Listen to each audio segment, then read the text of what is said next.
Unfairly, it's always a problem. Like, one of those buttons, right?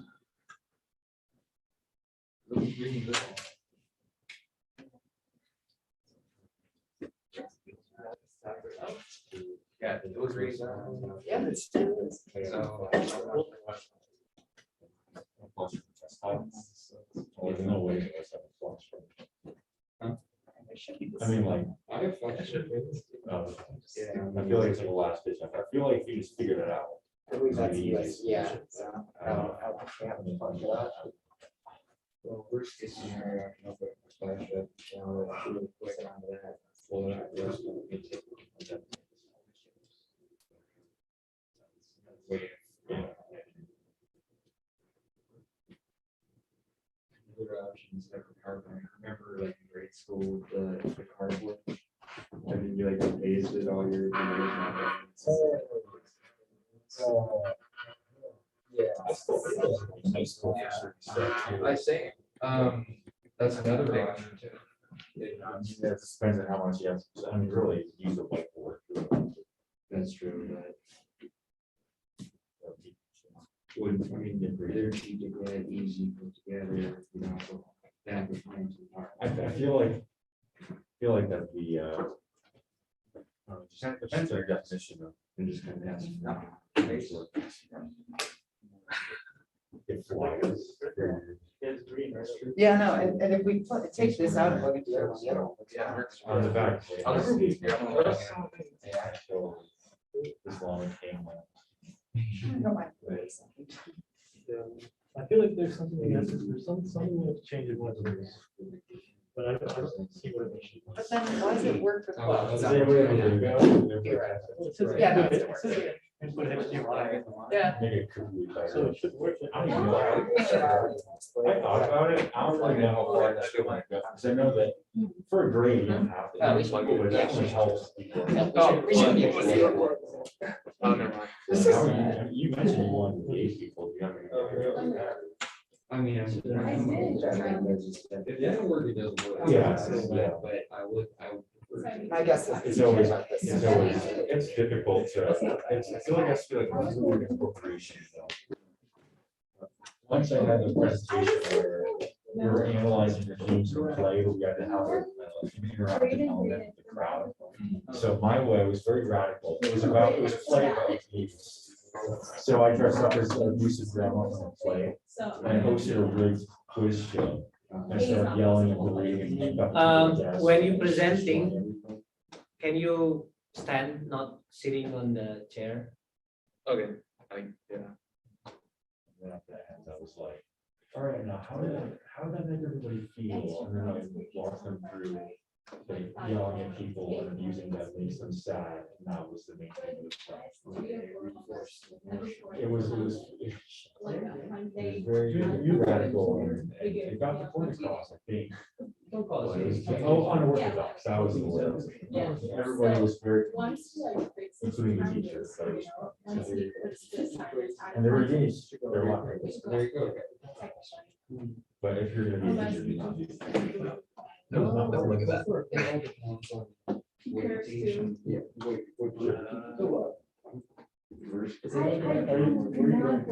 Yeah, it's not like every I was gonna guy. say Kansas. Yeah.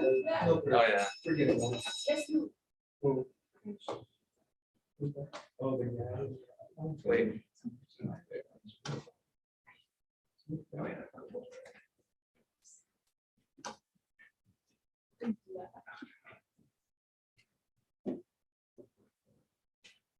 I think all the million passwords they make you like go through was totally unnecessary. It was probably. The two-factor I thing. for miss, canvas, I miss where you just type in one password and then you're in.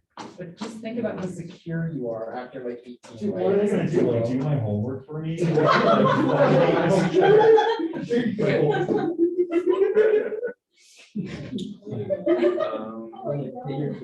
I know, I did exactly, that's what. Okay, so my topic is Islamophobia is a manipulation tool utilized in America. It can be utilized by what do you call it, politicians, the media, etc. Just people to spread fear and generally just cause hate towards Muslims. The history of Islam in America.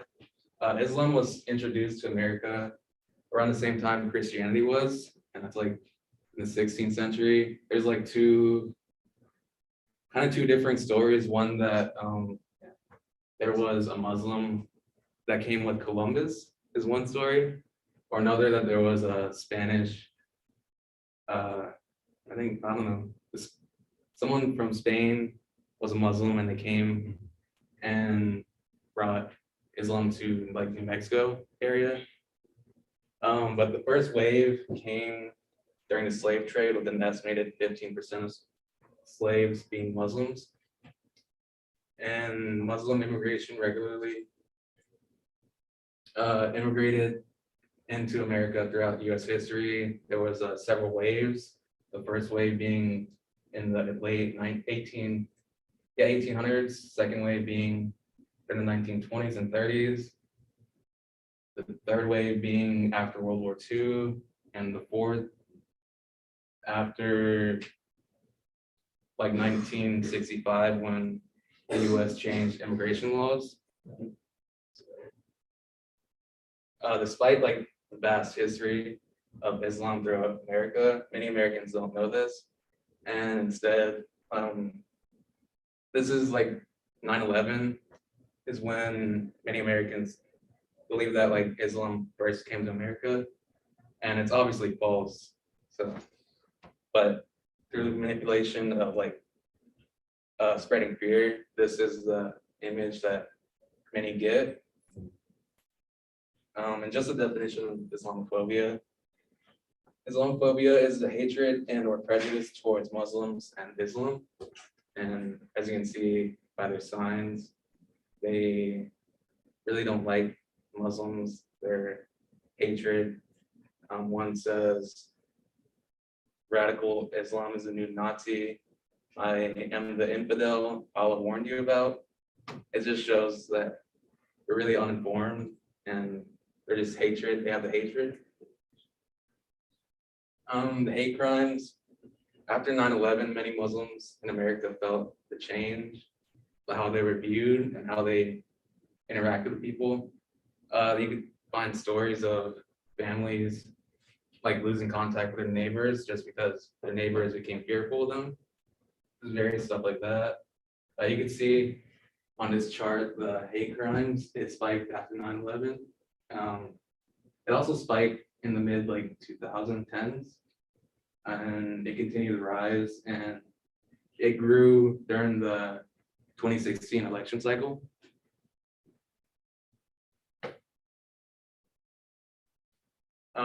This is Ahmed Muhammad. He was a 14-year-old in Texas during 2015.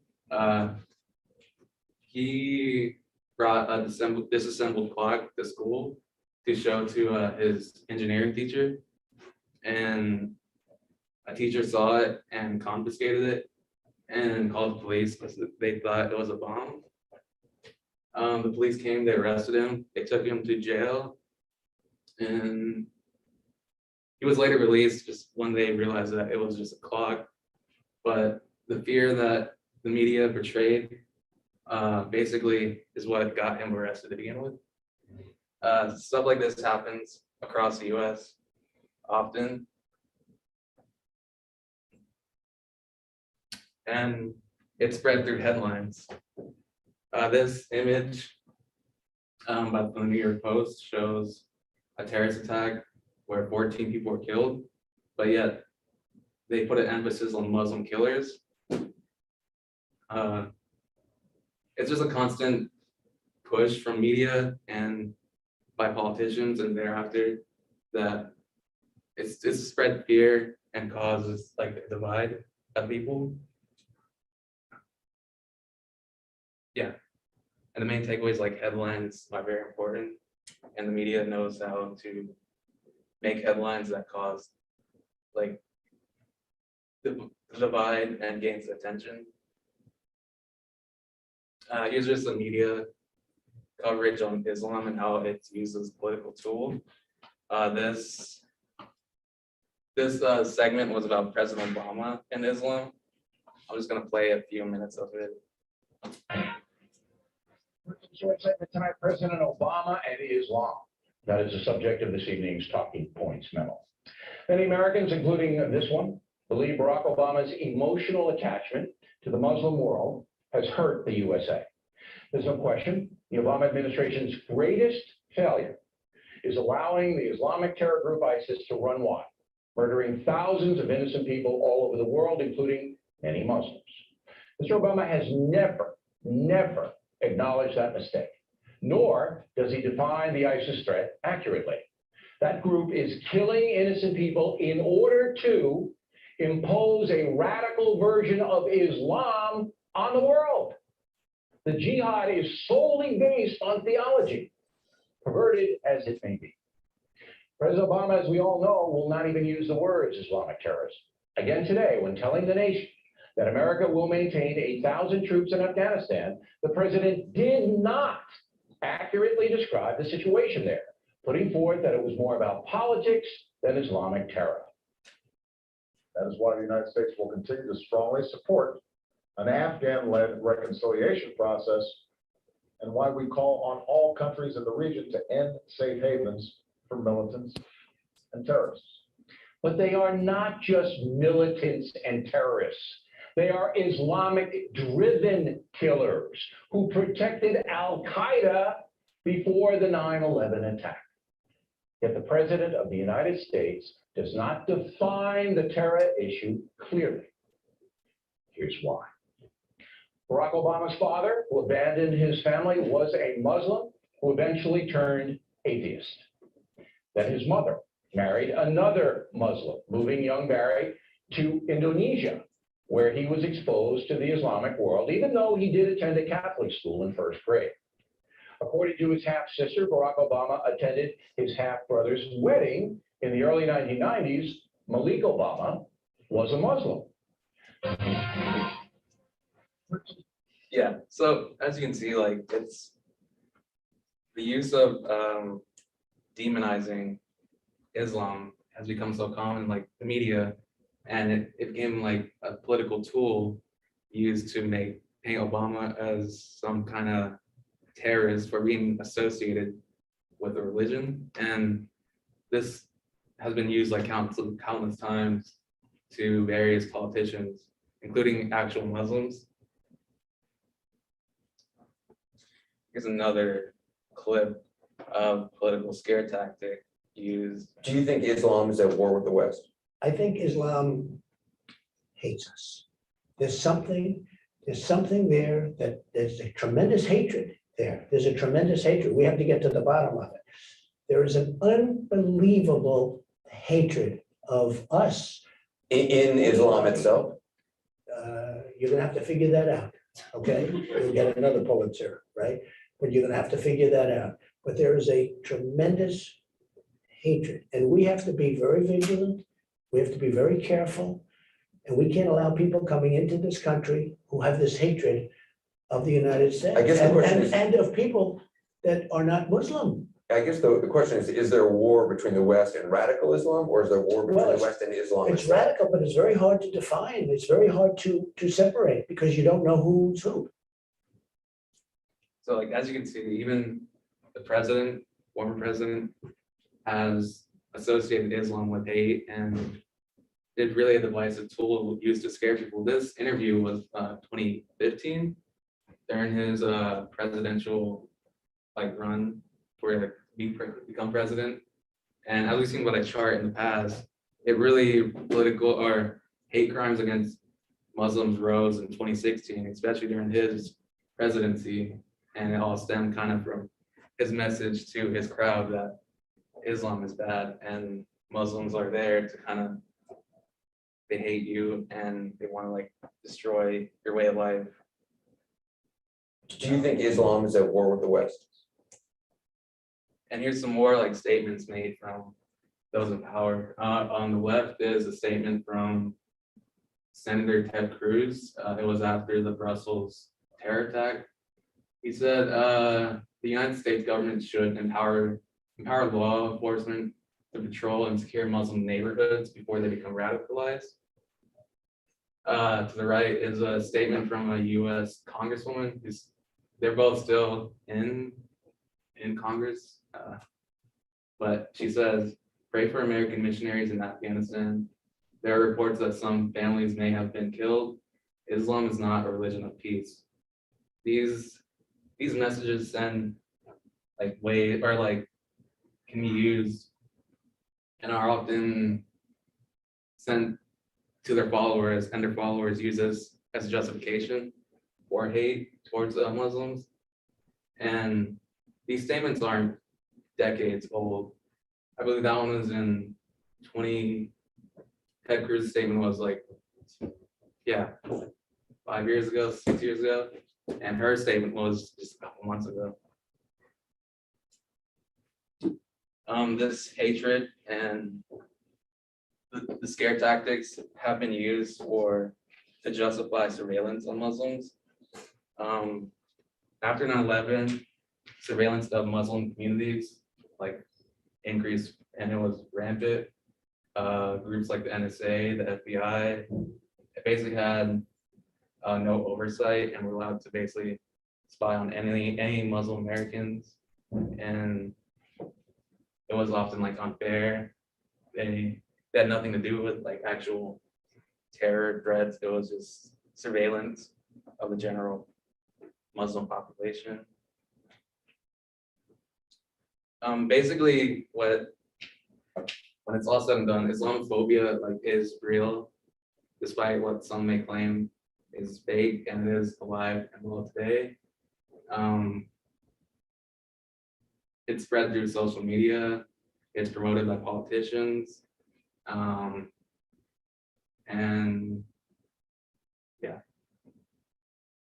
basically. So, question?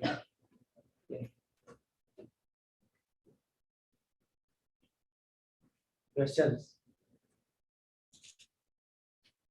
What do you want to take out of your research? What? What do you find out? I guess I found out a lot about how hateful some people can be and how they could use wrong information or just get wrong opinions by a certain group of people based on knowing little about it. And yeah, that's really what I took away from it. And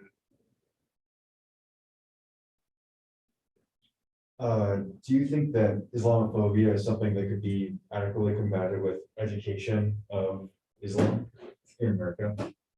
yeah, I believe so. When you look at education, really, education tends to focus on big points in history, and I guess it's justified in a way to do so. But if you look at history of maybe Islam, they don't cover the past. Instead, they look at terrorism and they associate it with terrorism, and that generally causes the misinformation and association with Islam and terrorism, I guess. Yeah. Okay, other comment?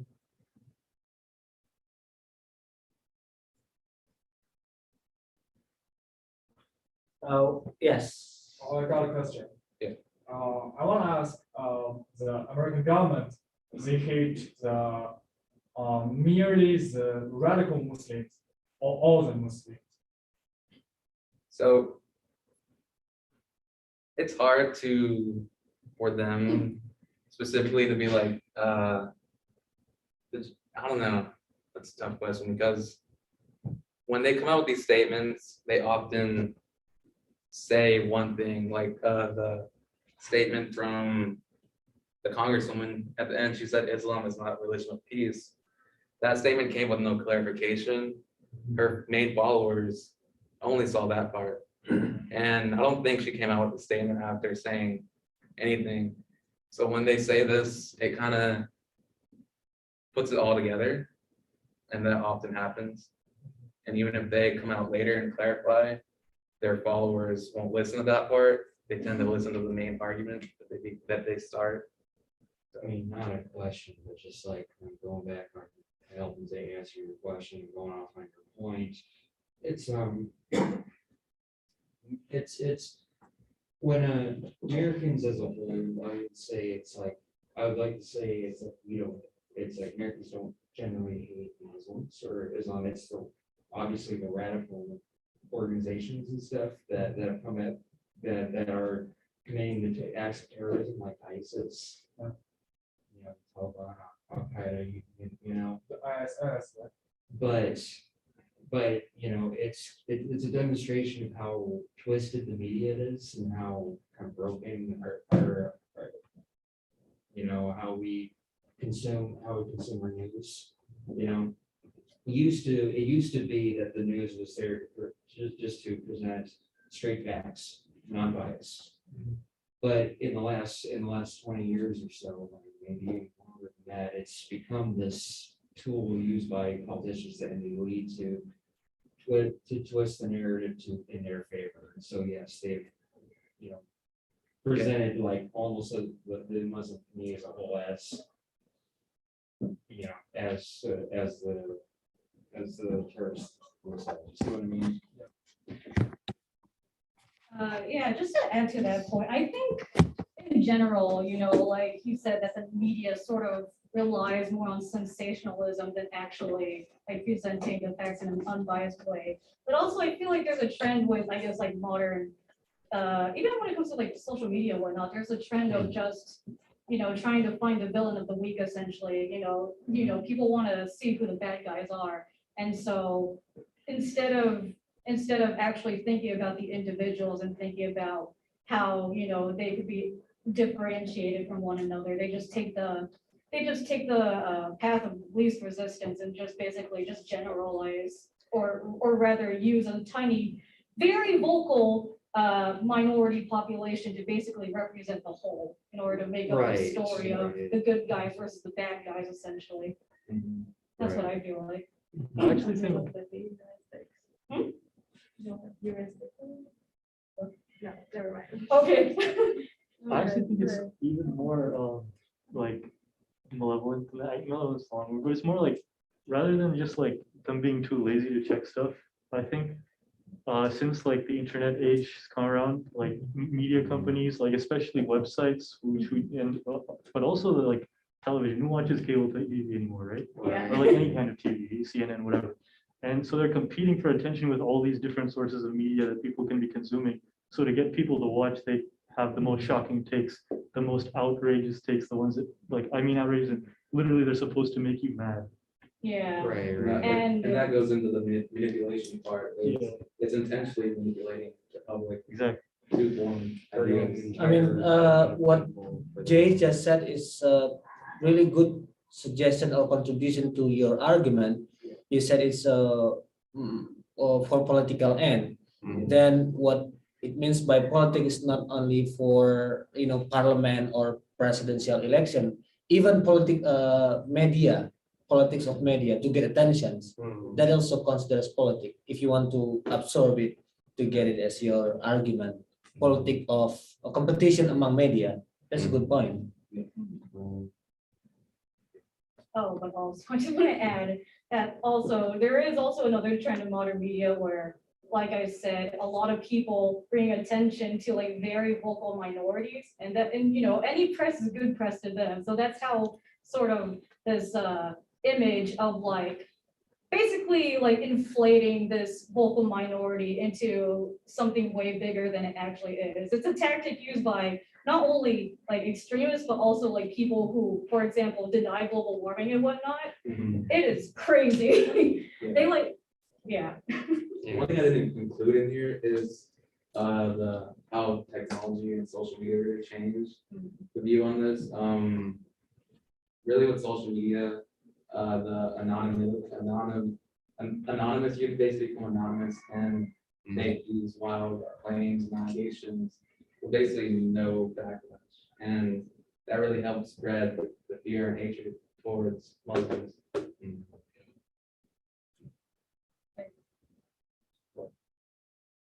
Other point? I also just think that in general, not just teaching people properly about Islam, but more of like teaching people how to look at media through a critical eye. I think that's a very essential skill just in general. Right. Ignorance is a slow and painful killer. Right.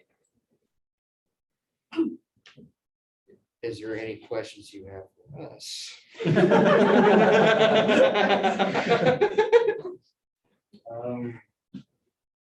Regarding, I mean, would you all agree that Islamophobia is related to legalized America? I have to think about it. Yeah.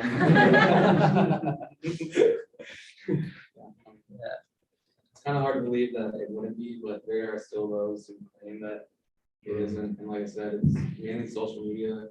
People will believe really anything. And it just goes to show the power that the media has, you know, and be able to influence and, you know, kind of bend information and such, you know, it's like definitely something not to be underestimated, which is sad to say, you know. Okay, It's the real thing, you know. interesting. 2 weeks ago, a group of people came to mosque near to issue.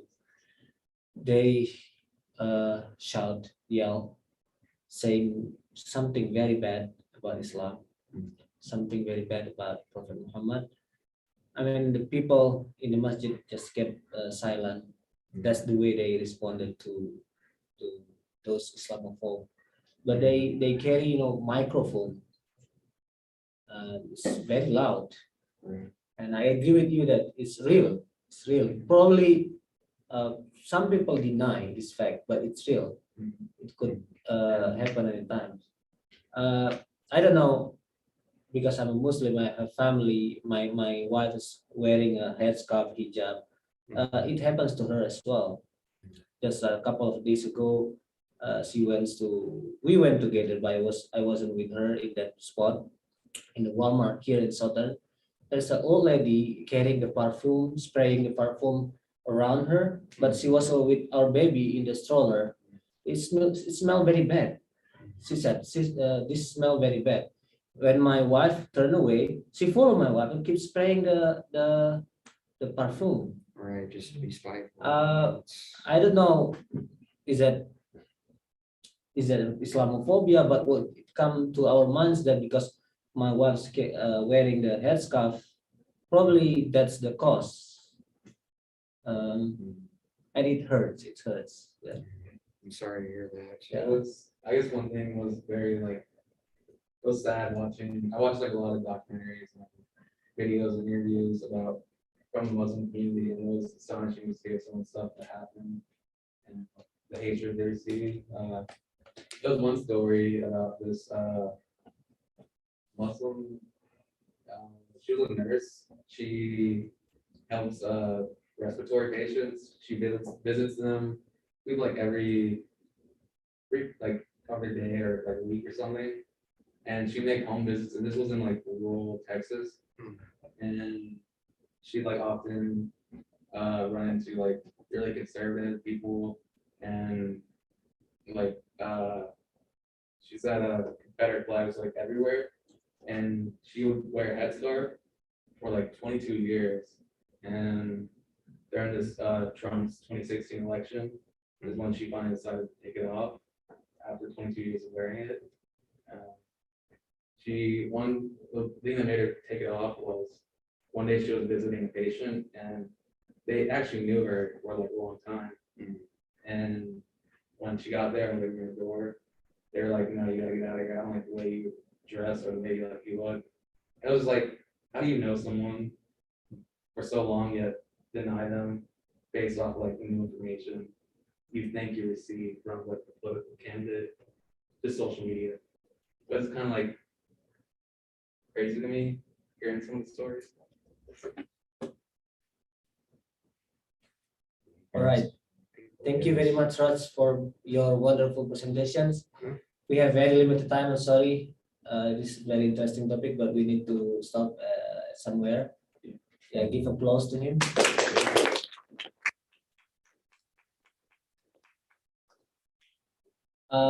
Second, who's ready to be next presenter? Yeah, sure.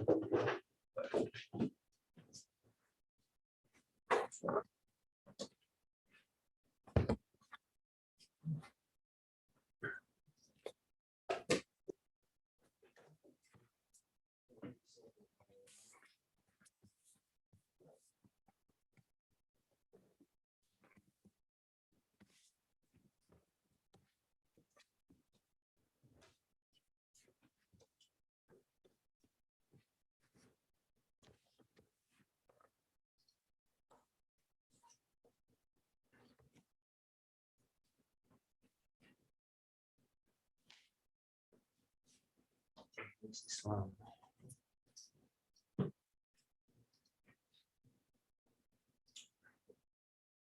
Okay, well, my topic is about the Chinese Islam, but my argument is the Islamophobia will make the relationship between Chinese government and the Muslims worse and worse.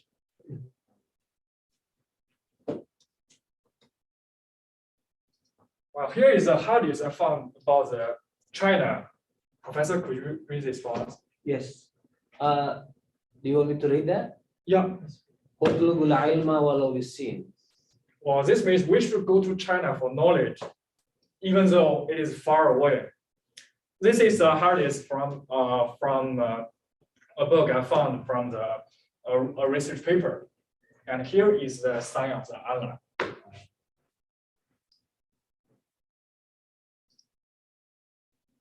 This is the distribution of Muslims in China. Most of them are living in the northwest of China. Oh, sorry, northwest of China. Yeah, it's almost from the Xinjiang. You guys heard of the Xinjiang? It's very famous because there are, plenty of the camps are in Xinjiang. And here's also a breakdown of the Muslim population in China. It's 2014. Only the 39.21 they are elementary school, and lots of them are whatever the non-schooling and the senior middle school.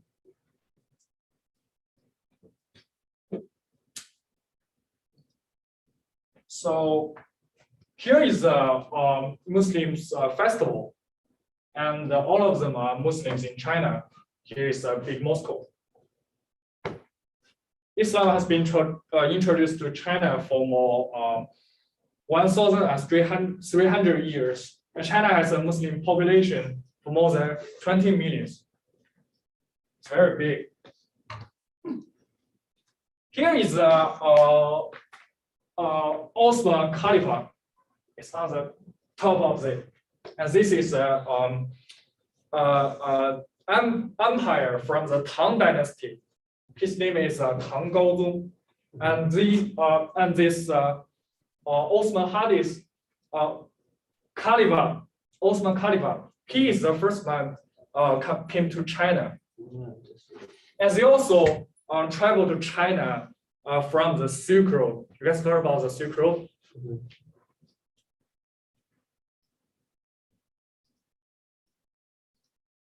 Here's the Silk Road. They start from this one near the Black Sea and along the Silk Road. Here, Xiongnu is somewhere the Xinjiang now. And finally, they came to Chang'an. That is the capital of the Tang Dynasty at that time. In Beijing? Not in Beijing, it's in Chang'an. Beijing was made in Yuan Dynasty. It's made by the Mongols. Can you back to Chinese map and show us the map where the Beijing is, when the city that you point? Sure. So we have the sense of direction. You want to say Beijing, right? Yes. Okay.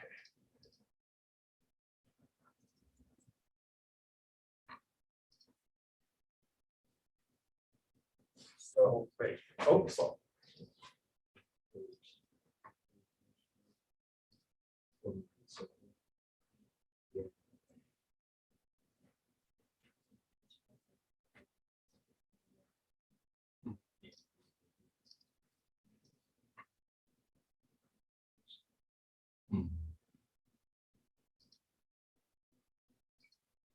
Oh, sorry.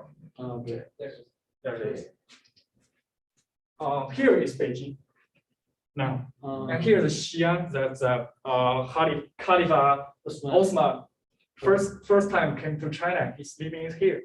Xi'an. And here is Xinjiang. Xinjiang. Yeah.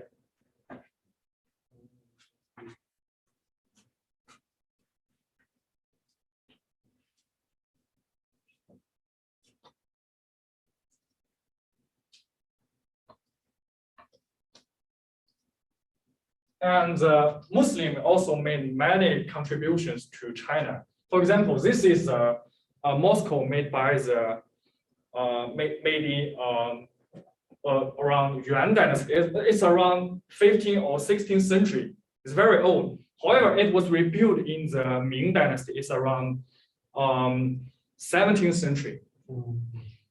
And here's the name of it. It's a Great Mosque of Xi'an, because the first time the Muslim came is Xi'an.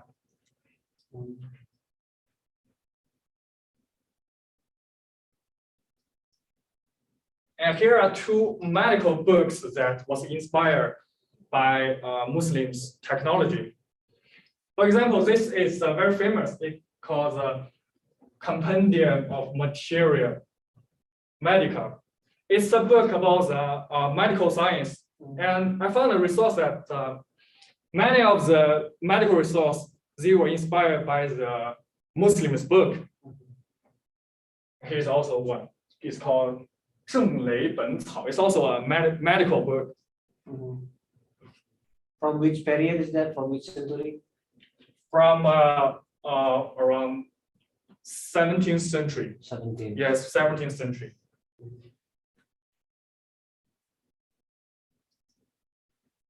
Well, in China, there's an old saying that it's written by the chairman Mao. It's called, we have the 56 ancestors in China, but we are all a family. Here is the picture at that time. All the ancestors of China are here. And here is the Tiananmen Square. Tiananmen Square in Beijing? Yeah, Tiananmen Square in Beijing. Is that a cultural celebration? Yeah, it's kind of a cultural celebration.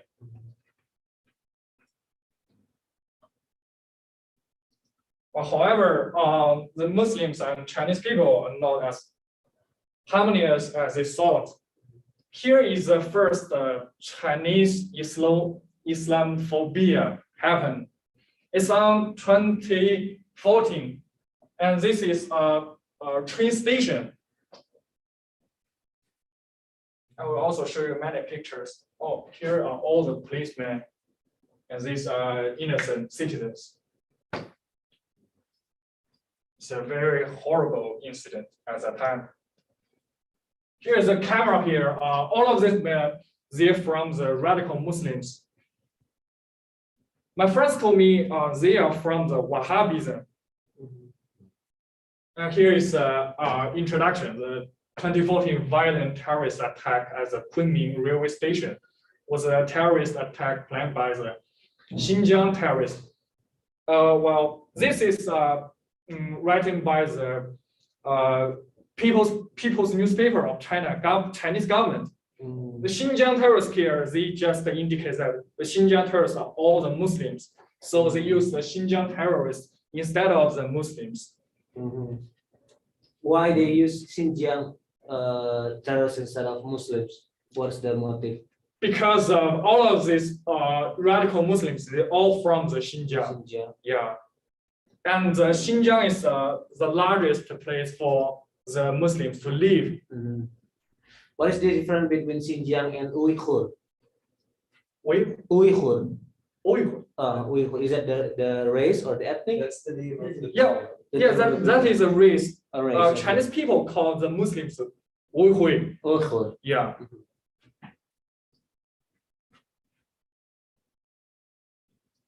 And here is the Xinjiang camps in China, because you guys all know President Xi, right? The President Xi said, we need to build many camps for the Muslims because we got Islamophobia. Well, I have watched a documentary about the Xinjiang camps. All the people, they need to get up at 6 o'clock. They need to run 2 kilometers in the playground. Then they need to have lunch for half an hour. And then they need to gathering together to read some books. It is kind of the brainstorm. Made them, it's not a brainstorm, sorry, it's a, yeah, brainwash, thank you. It's like a brainwash. It makes them to forget the Muslims because the Chinese government, they thought the Muslims will set up more conflicts in China. And the Chinese government also thought the Muslims in China, they will destabilize China because Xinjiang, because the Muslims from Xinjiang, they also thought that Xinjiang could be another country. And yeah, here is the citizen in Xinjiang. They all covered by the military forces. I have also watched some of the TV programs about the Xinjiang camps. It shows that when you are walking on the street, right? When you have the two or three people together to walk to a restaurant, you cannot do that. Why? Because the Chinese government will suspect you are the Muslim terrorist, and you also cannot wear the whatever the knives. If you want to cook, they will give you the wooden knives instead of the steel knives. Is the documentary movie in Chinese or in English? In Chinese, it's not in English. Well, I guess there's no English version because this is just a documentary made by the Chinese government. So, question time. Do you have any questions or concerns? Yeah. Interesting. Any questions? Oh, please. What was the most important thing that the Chinese Muslims contributed to Islam? To China? Yeah, no, the Chinese Muslims, have they contributed to Islam? Any like progress or something we can say the Chinese Muslims did to contribute to Islam?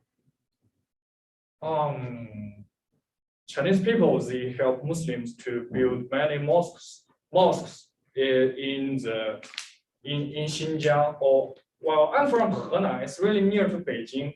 At my hometown, there are many mosques that made by the local people, and they always want to make friends with the local Muslims, because when they were in the festival, they will invite other people. Like I am from the Han race, Han Essex. The Han Essex is the majority of the China, but the Muslims is kind of like a minority of China. So they will invite the majority people to join their festivals. And we also have the test for the college. If you're from the minorities, they will give you extra credits if you want to enter the college. And sometimes if you were in the Muslim family, they always to pay the tuition for you. It's great. My question is if China brings like Muslims from across the country to these camps, or if it's only for the, Xinjiang. yeah, if it's only for them. Yeah, the camps are only for Xinjiang. So go ahead. Questions. So these people in the camps, are they coming in because they committed a crime or just because they're Muslims and they live in Xinjiang? They are only the Muslims that live in Xinjiang. Just So because they're Muslims. and they yeah, live just there? because they are Muslims. And the Chinese government suspects them are the radical Muslims. They are afraid of that the Muslims in Xinjiang, they will set up many conflicts between the Muslims with the Chinese people. Yeah. And then you look here, you see those are the women to the left. Yeah, And those are the men to the right. yeah, And they the need, children, where do the children go? the children won't be put in the camps. They will be put in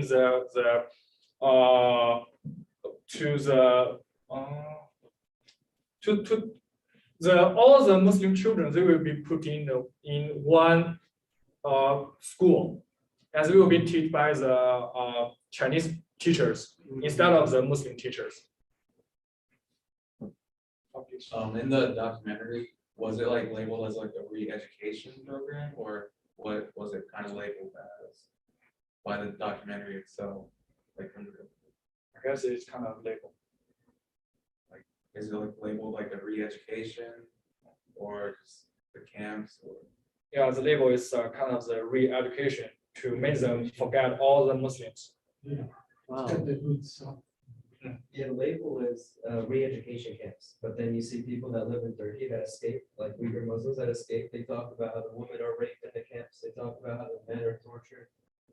Yeah, I was kind of interested how they labeled it themselves. Yeah, but Muslims in China are spread all over the province, right? Not only in Xinjiang. yeah. But the one who got discrimination is the one who live in Xinjiang only, or other got discrimination too It's only in Xinjiang. in Xinjiang. Yeah, It's because they're congregated there.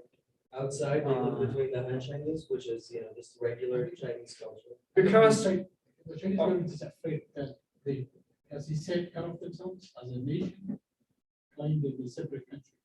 yeah, the Chinese government claims as Muslims in Xinjiang, they will separate the whole country. Yeah, there is an issue of separatism as well, right? Yeah, Taking place. But the way Chinese government approach this political issue with, religious approach by, trying to erase Islam. Is the rest of the Muslim world aware of this that's happening in China, in Xinjiang? What? Or the rest of the Muslim world, globally, is that they're aware of this is going on in real time. They're totally aware of these camps existing and. Yeah. yeah, They're still funding it, they're sort of funding. They actually brought it to the UN and the Arab world, the leaders of the Arab world signed it by him. That it's okay, what China's doing is Proved it. Yeah, it's yeah. because, China is its own country, we don't say anything to them, they can do whatever they want. Right. Yeah. It's a personal Yeah. matter. I see. We cannot intervene. Yeah, because. there's a Because trade. interesting thing that if you talk, if you say the Chinese government is really bad, and without 5 minutes, you'll be arrested. That's really horrible. And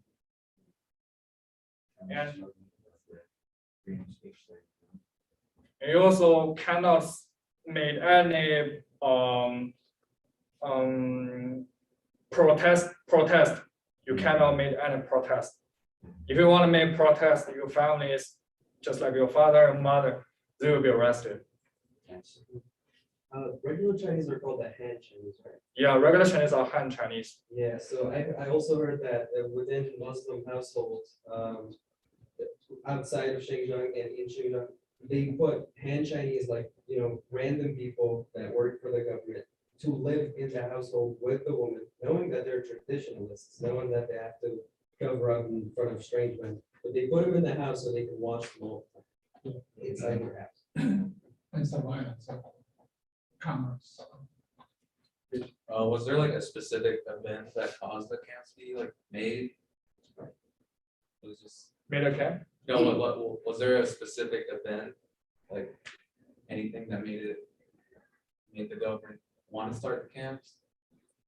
Oh, yeah, it's just the 2014 rail station incident I mentioned before. It's kind of like a fuse, all the conflict between Muslims and Chinese normal people are from that time, from the 2014 railway station incident. Interesting. Any other comment, suggestions? Oh, please. Now, I mean, the people that are in these camps, Mhm. are they like there for life? Are they able to be released at some point? They are able to be released. Even they will only be released until they acknowledge they are not Muslims. Oh, So they have to, okay. Yeah. declare that you are not Muslim. Yeah, you claim you are not Muslim, so you can go home. I saw some of the Uyghur people in Arizona, Mhm. but I didn't get a chance to ask them how did they escape from Xinjiang to here. I mean, do you have any information how some Uyghur people go out from Xinjiang? They have, I mean, big group in New York, very critical, talk to media about human rights abuse in China. Oh yeah, that is a question. I just watched some news about the New York Times. There's a people, there's a Muslim who from the Hui, who's a Hui people. It's just like the Muslim, who just escaped from the camps. He just told the newspaper, I just acknowledge I'm not a Muslim, so they let me go. But when I get rid of China, I come to America. I want to let all of the people from all the world know to please help us. It's just like a comment. It's kind of interesting. I wonder like where they got their method from, whether it be like America with the Indian boarding schools, or like, It's funny. maybe they learned from America. America did it best. Probably not. Oh yeah, I think the many people in the Twitter said the Chinese government says the new Nazi. It's a case of like history repeating itself over and over again. I mean, you saw that with America and the Indian boarding schools, so that's Germany, you're seeing it happen now with China. It's Yeah, I was gonna ask you, what are the other religions in China, and are they also threat to the government? There is no another religion that threatens the government. It's only the Muslims. What are the religions? Religions. So there's not, because there's a rule in China is that we are the socialism country. All the people in the China should be the socialists. So they do not have they are not allowed to have the faith just like the religion faith. For me, I'm a Chinese student, right? So when I was 18 years old, they will let me to fill out a form. They will ask me what is my religion belief. So what I wanted to write is I have no religion belief because it's not allowed to have one. And your parents also? My parents, they do not have any religion belief. That's awkward. So people don't have a choice. People do not have any choice. So they have to hide, they have to conceal what they believe. But sometimes, the Christianity, the Catholic, you could say, my religion belief is Christianity. You only could do pray or just join the church, but the other activities you cannot do that.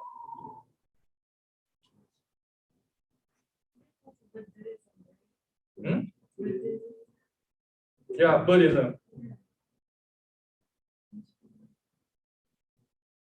So the biggest religion is Muslim in China.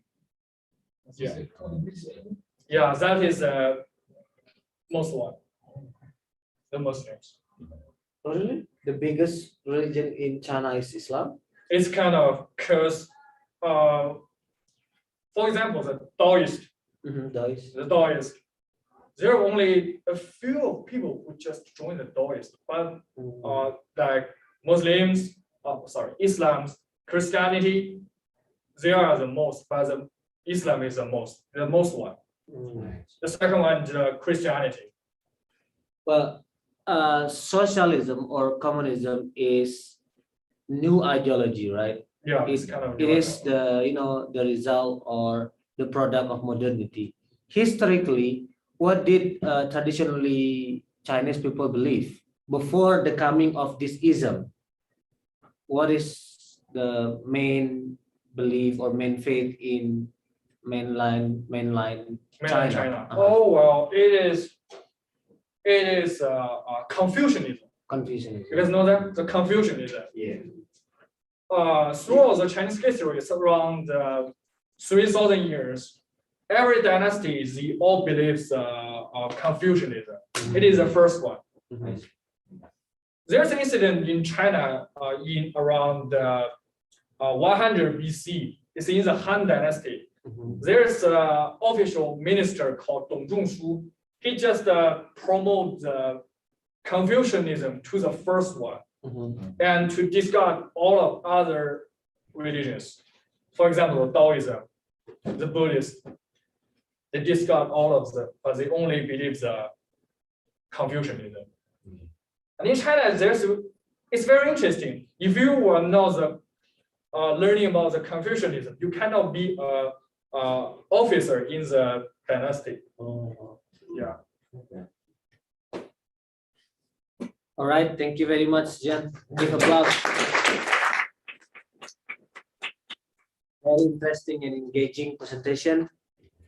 Let's have one more presenter and then we'll take a break afterward. Who is ready to?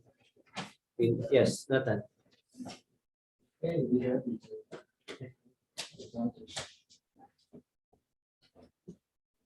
Crazy world we live in.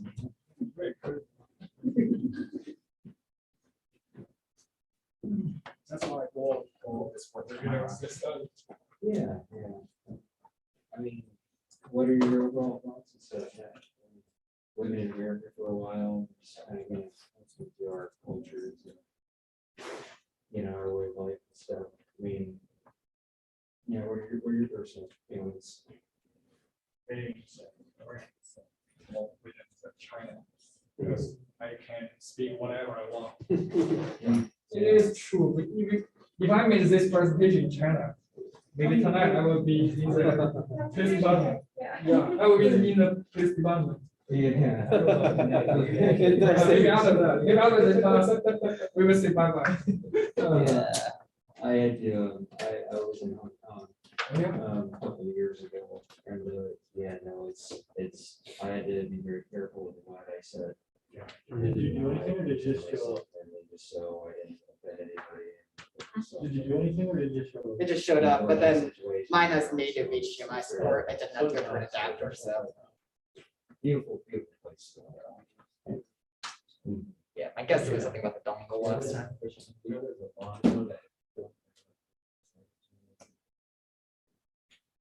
I will be. Oh, no one knows. It's looking, so. I'm so sorry. Myth of the Reconquista. Interesting. Let me see if I can. I guess I.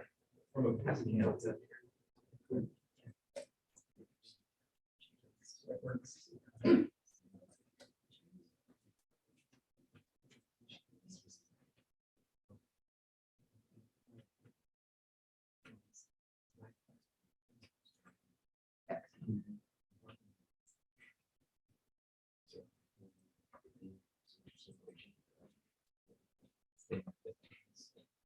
There we go. Take this off so you guys can't hear. All right. So I'm doing my presentation on that the Reconquista in Spain is, at least the narrative that is commonly told of it, is basically a myth. So first, I'm going to go over just a quick summary of what the Reconquista was to get everyone back up to speed on it, even though we did learn about it. So the Reconquista, so in 711, the Umayyad Caliphate invaded and took over pretty much all of the Iberian Peninsula, which is Spain and modern day Spain and Portugal up here. And then the Reconquista is basically over the next 700 years between 711 and 1492. The northern Christian kingdoms slowly gaining territory and eventually until eventually the 1200s, where only the southern Kingdom of Granada, which is the area, this one here, remained and was finally kicked out around 1492, which would then lead into the Spanish Inquisition, which was focused on rooting out Islam and as well as Judaism in Spain. So obviously this all is not a myth, this all actually happened. But the narrative of the Reconquista and how it's used and how it's been used since is that the Catholics, the Catholic kingdoms that took Iberia from Al-Andalus, which was basically the Muslim Spain, were the rightful rulers of Iberia and were true Spaniards, and that the Muslims were always the outsiders and the invaders, and that the Christian kingdoms all unified, came together, and then to kick the Moors, as they call them, out of Spain. And historically, this narrative was used by Francisco Franco, who was the dictator of Spain between 1939 and 1975, as kind of a nationalist rallying point to unify the Spanish people by emphasizing the romantic and nationalistic aspects of it. And he also used this to advocate a second Reconquista, this one against mainly atheists, communists, and Freemasons in the country.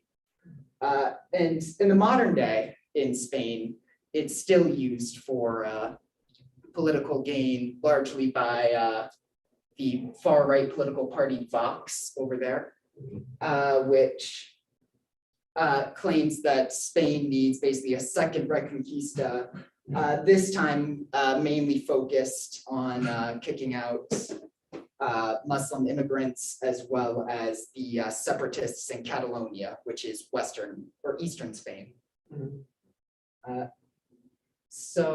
And then I also decided to do a bit of my own research, and I went to see how this applied to if this was used in like United States political discourse.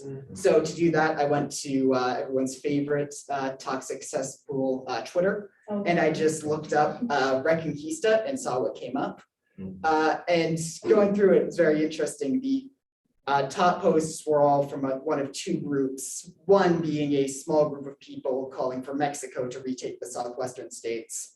But the larger group was mainly people saying that the United States needed to, far-right people in the United States needed to rise up and have a Reconquista over the West Coast.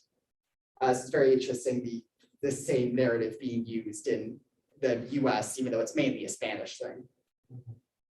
So I'm going to go over for my argument the reasons this narrative is false, basically. So going into the continuation of Islam after the Reconquista ended in 1492, as well as how the Reconquista wasn't really, at least solely be attributed to Christian kingdoms coming together and kicking out the Moors. And 3, that the Catholics are not the true inhabitants of Iberia. So the first part of this on the continuation of Islam is that after the Reconquista, the last major persecution of Muslims in Spain, showing there are still Muslims in Spain, was in 1727, which is a full 235 years after the Reconquista, which to put it in our perspective, 235 years ago today is 1786, which is before the United States Constitution was actually written. So basically before this country existed. So Islam existed for a very, very long time after the Reconquista, though under a lot more persecution. So we go into a bit of how Islam managed to survive for so long.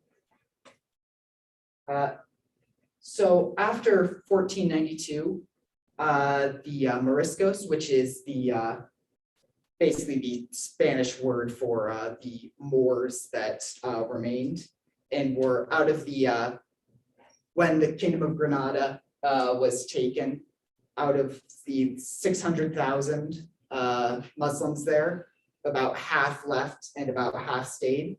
And they were and all the people that were in Granada, which is again, this Reed Kingdom, that area down there, were basically forced to convert to Christianity, but only they were basically forced to just say that they were Christian.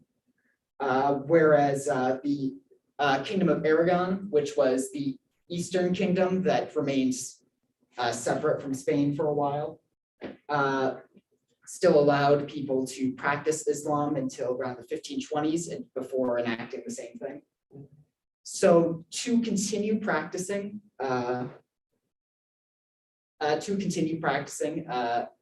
Islam, since these people were forced to basically publicly show that they were Christian. Someone in North Africa put out the Oran Fatwa, which was part of the Maliki school of law, which was the one most common in Spain and Northern Africa, that basically said that you could publicly practice Christianity and do Christian rituals when necessary to appear Christian while still remaining Muslim. And it gave advice on like specifics of like when you are allowed to do things like perform Christian rituals or eat pork to stay at least publicly Christian.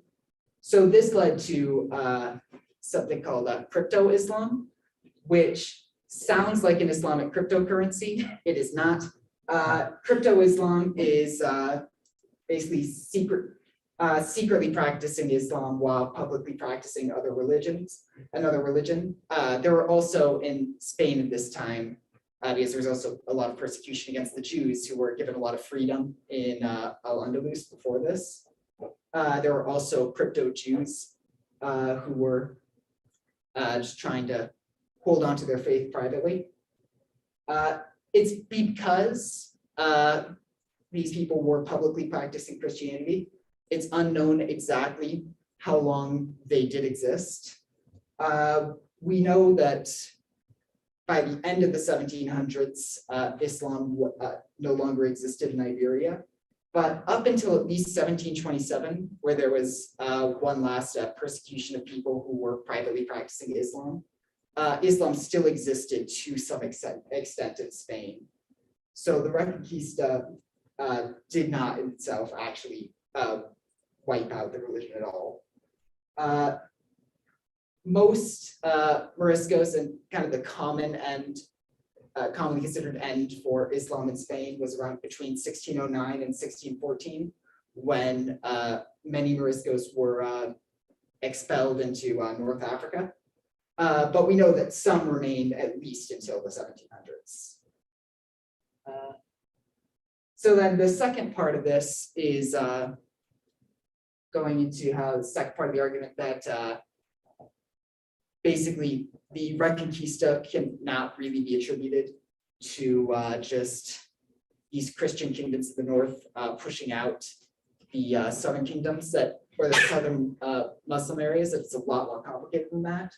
So kind of going over so we've gone over in class basically this timeline up until 1031, where we have this Caliphate of Cordoba. That's a very powerful country, the last bit of Umayyad power in the world.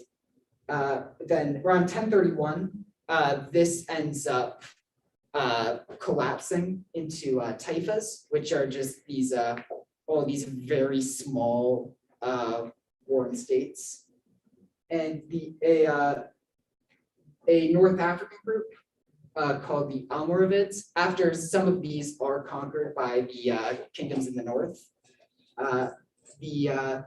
one of the taifas asks the North African Almoravids to come up and assist them, but instead they just conquer all of the taifas, and then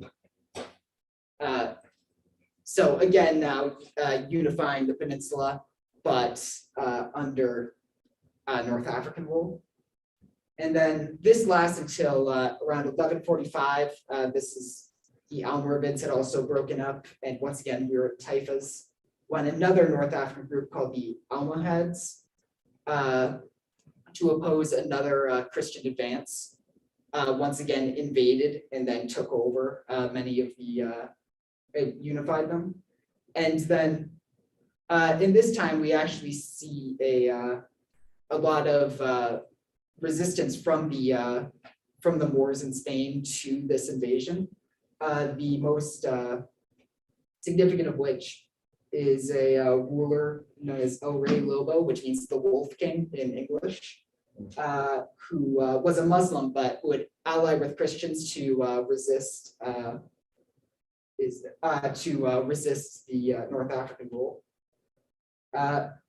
Until he ends up dying around 1172. Only in between 1206 to 1243 is there an actual unified Christian crusade against the Almohads, but even this one, there's the Kingdom of Granada, which is the one nation that survives for another 250 years, actually allies with them and helps provide troops to kick them out of Spain. And then finally, 1492, of course, is the final fall of this very small kingdom to Castile, which later becomes Spain. So the main point of this is that it's the narrative that it's this was all a some Christian advance against the Moors. It was all unified. Is very misleading, and in fact, there's a lot of infighting as well as local Muslims actually helping out the Catholics. So this was not all just religious coming together and kicking out the Muslims. It was much more complicated and much more political. And then final point is on how the Reconquista, which is all about which in its name implies retaking Spain to its true inhabitants. It's very misleading. So the peninsula, the first time the peninsula is basically unified is under the Romans after they take it from the Carthaginians in the Punic Wars. And then Rome, of course, doesn't legalize Christianity at all until the early 4th century, and then it becomes the state religion by the late 4th century. In the 5th century, the Visigoths, which were actually Germanic people, so from Germany, had conquered Iberia from the Romans. And these people were Christian, at least mostly by this point, but were actually Arian Christians, which is a non-Trinitarian Christian group, kind of like the ones we learned about early on in the semester. And they wouldn't become Catholic until I believe it's 587, when the king of the Visigoths at the time publicly converted to stop religious strife. And then in the 8th century, we have the Umayyads conquering Iberia. And though Islam's the main religion, there were, throughout most of its existence, the Christian and Jewish populations there were very tolerated and protected. The main exception to that was when the previously discussed North African Almohads took over. There was a lot of persecution from them. But finally, and in 1492, we see the kingdoms of maybe Castile, Aragon, and Portugal kicking out Granada. So we can see from all of these is that these just looking at the maps, you see they look very much like just another set of conquerors rather than the rightful original rulers of Spain. You see that as narratives frequently used, particularly in Francoist Spain, you talk about Catholics being the rightful inhabitants of Iberia. See that Catholicism in Iberia was, before the Umayyads, very off and on. It only really ever became a Catholic stronghold after the Reconquista, never before. And that's pretty much the main 3 points on basically why using the Reconquista as this kind of nationalist rallying point is very misleading. It's not actually, as it didn't actually in itself kick Islam out of Spain. It wasn't really a big Christian, just solely Christian conquest against the Muslims, and it was never, Catholics were never really the true inhabitants of the land. So that's Q&A. Interesting. Even some, Muslims buy that argument as well, the argument of Reconquista, even though it's just a new term invented by modern ruler of Spain, right? Yeah, I didn't know, that's the thing I didn't mention, that I didn't know that the Reconquista as a word didn't even start being used until the Napoleonic era. They used different words for it before that point. Yeah, any questions? Interesting.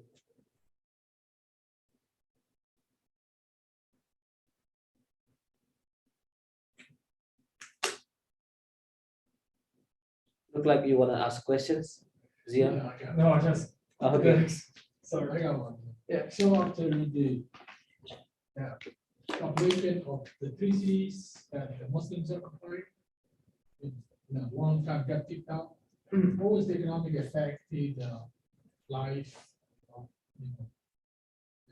what happened to the normal life? Was there any changes? Were there negative aspects of life? So I learned a little bit about I didn't learn a lot about the more economic impacts of the Reconquista. One thing I did learn, of course, one thing I did learn is that, as you can see from around 1200, there was this massive amount of land right around there that gets taken all at once due to the collapse of the Almohads.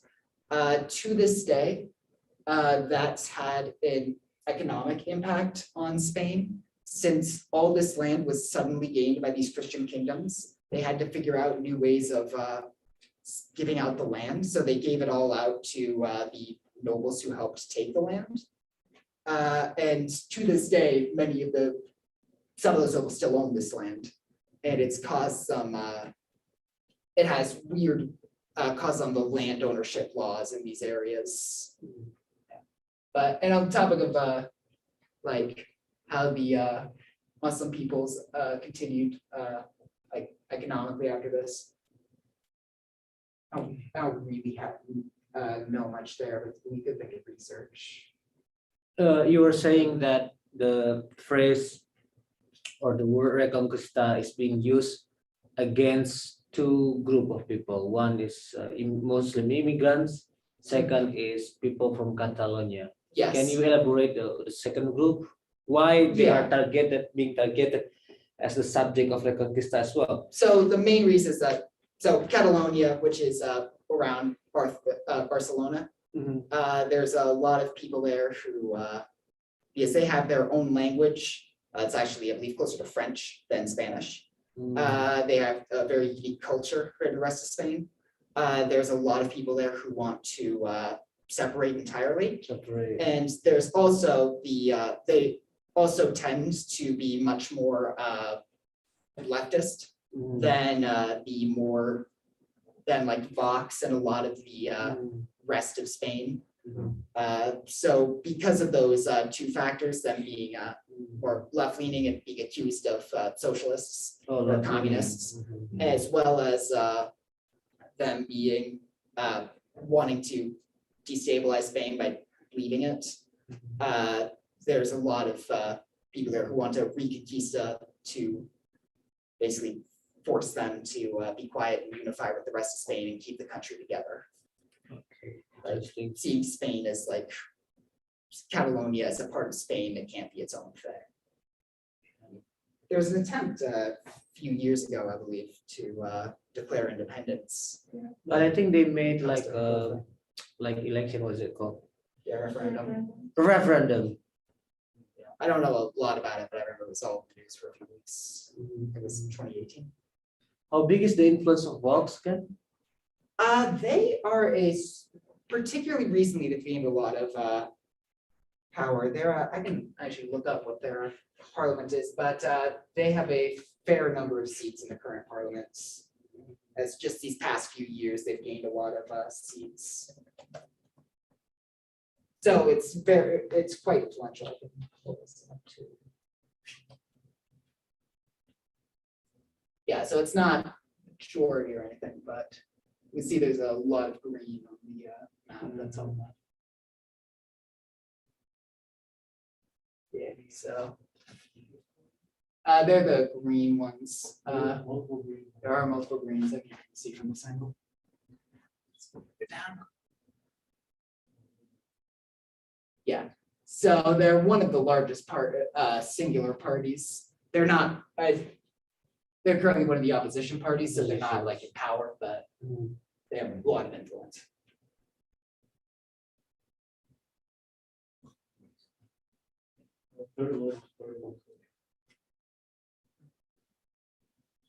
Yeah, so.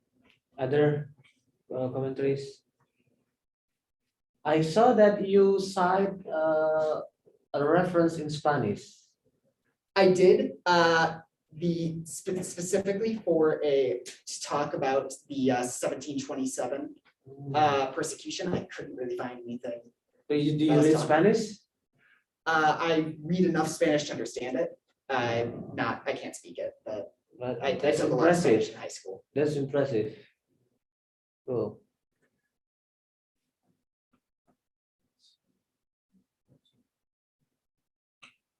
Hey. You are too late, Ocean. Sorry. I don't know if you come across in your research that there were right now people are like former residents or people who got kicked out from Spain are coming back and trying to reclaim their citizenship. Mostly Jewish people, actually. So 600 of them. Yeah, I've come across some stuff like that, but not as much in recent times. I don't know how they handle that legally, like if you have to prove citizenship. But They will be using it, yeah, they're trying to collect back. interesting thing to look into. I don't really know much about that. Yeah. I saw a video, I don't know when, but they found out a cemetery buried under, a building, and the body was facing the, a qibla. When Muslim pray, they face Kaaba. They've made, a conclusion that actually these people were Muslim, but they hide their faith because of the discriminations. Yeah. But the way they treat that people is just still following the Islamic rules. Yeah, no, that was the thing that surprised me with learning about all this was that for one thing, we don't really know how long Islam lasted to some extent because people were very secretive about it. But that it did manage to last for so long, well over 200 years. Yeah. All right. Again, thank you. Let's take a break until 6:30. 6:30. This watch, not your individual watch. This one is different. 12 minutes.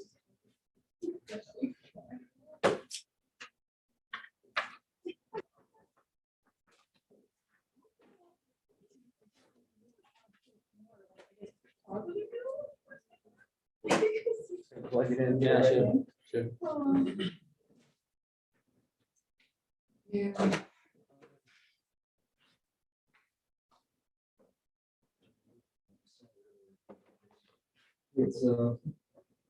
It's just, wide division.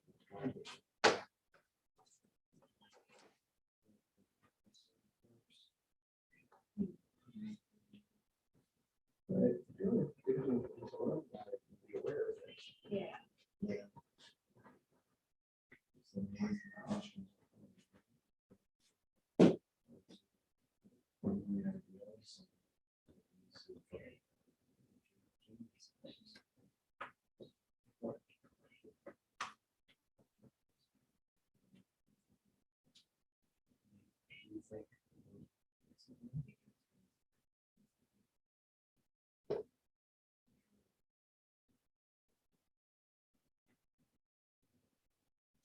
Individually. Scale. Yes, I can still see. If you can. One person. From the next. Like you by yourself. It's not something you do. It's done. It has to be done.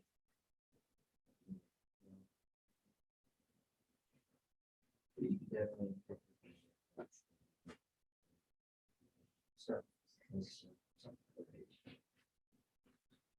Thank you for change. It takes time.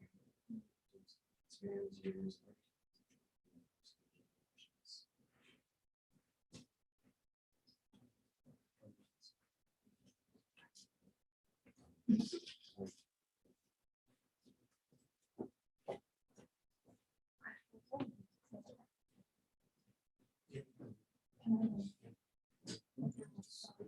Seven?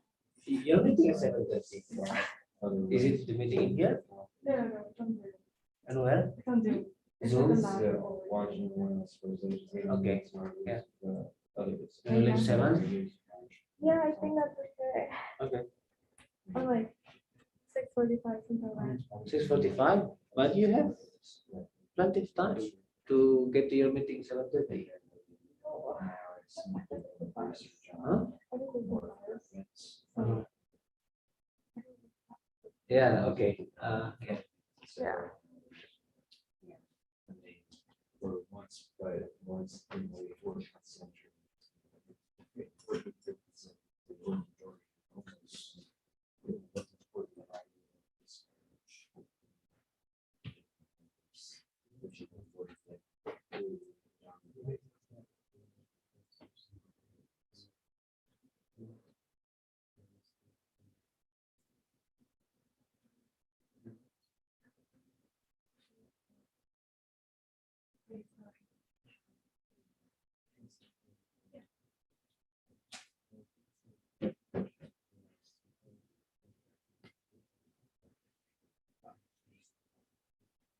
By the way, Riley, I didn't see your abstract. I turned it in late. Oh, late when? I turned it in around 2. Oh, okay, let me check, yeah. I grade the whole abstract early in the morning. Oh, yeah. Yeah, okay, I'll check. Sorry about that. No problem, yeah.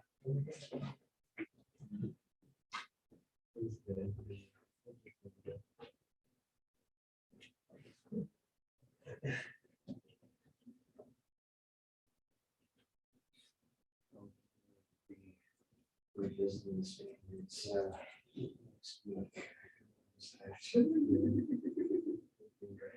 Yeah. Yeah.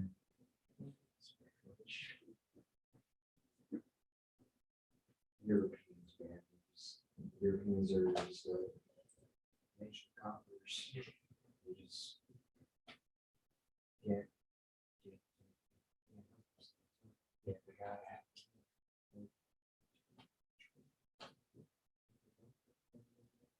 Everyone does it. But man, they win France. Very good points. Nations.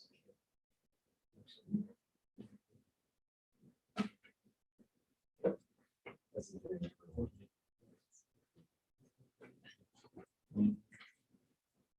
And where did you get it from? English originally. He's inherited. From the British. Yeah, actually, third. That's it. That's sick of being told what to do. It's like it's like the rebellious child who is right.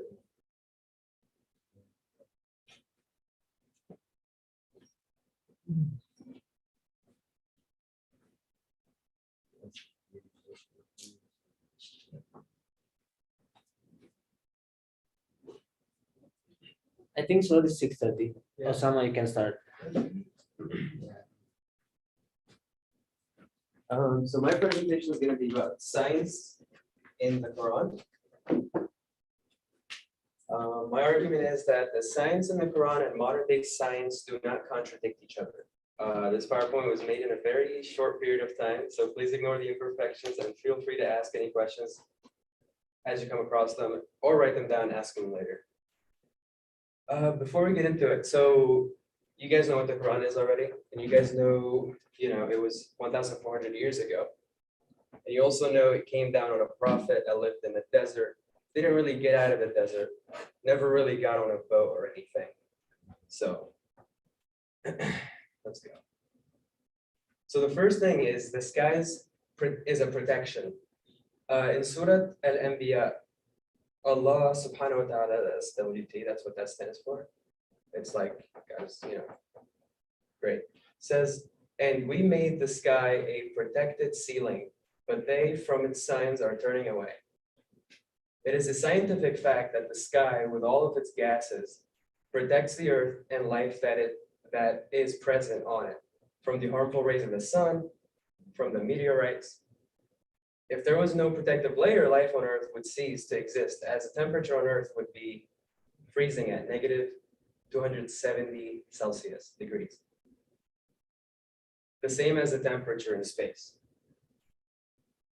So that was revealed in the Quran 1,400 years ago. But maybe you could think, okay, they looked at the sky and they're like, okay, well, yeah, we're obviously being protected by this blue thing. That's fine.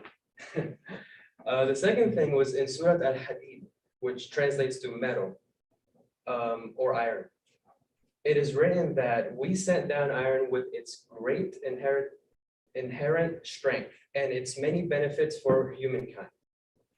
According to Walrath, iron is not natural to the earth. Scientists state that billions of years ago, the earth was struck by meteorites. It was within these meteorites that iron was present, and due to the explosions on Earth, we now have iron available to us. The Quran, as stated above, has already enlightened us with this fact by stating we sent down iron with its great inherent strengths. Any questions so far? Probably not. Cool. The meaning of the seas. In Surah Ar-Rahman, Allah states that He released the two seas, meeting side by side. Between them is a barrier, so neither of them transgresses. I don't know if you guys heard of this before, but this is what it looks like. And science has discovered that in places where two different seas meet, there's a barrier that divides them, which helps both the seas maintain their own temperature, salinity, as well as density. Now, this prophet who lived in a desert didn't really see the sea much, didn't really go anywhere where the sea was actually divided. If he wasn't a true prophet and if he didn't really get revelations from God, how would the Quran have that, right? Mountains as stakes. In Surah An-Naba, Allah subhanahu wa ta'ala states, have we not made the earth a resting place and the mountains as stakes? In a book of geophysicist Frank Press called Earth, 1986, he explains how the mountains are like stakes and are buried deep within the Earth's surface. Mount Everest, for example, has a height of approximately 9 kilometers above sea level and has a root of deeper than 125 kilometers, thus only reinforcing the Quranic revelation of the importance and strength of mountains on Earth. Water. In Surah Al-Anbiya, it was revealed, we made every living thing from water. Will they not believe? And it was only after the discovery of the microscope that it was concluded that all living things consist mostly of water. While in the desert of Arabia, the last thing a man could guess is that all life ultimately comes from water. Embryology. This one is super detailed in the Quran.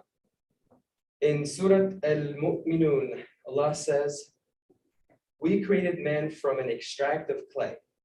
Then we made him as a drop in a place of settlement, firmly fixed. Then we made the drop into an alaqa. Then we made the alaqa into a mudghah, chewed substance. And alaqa is leech, suspended thing, and blood clot.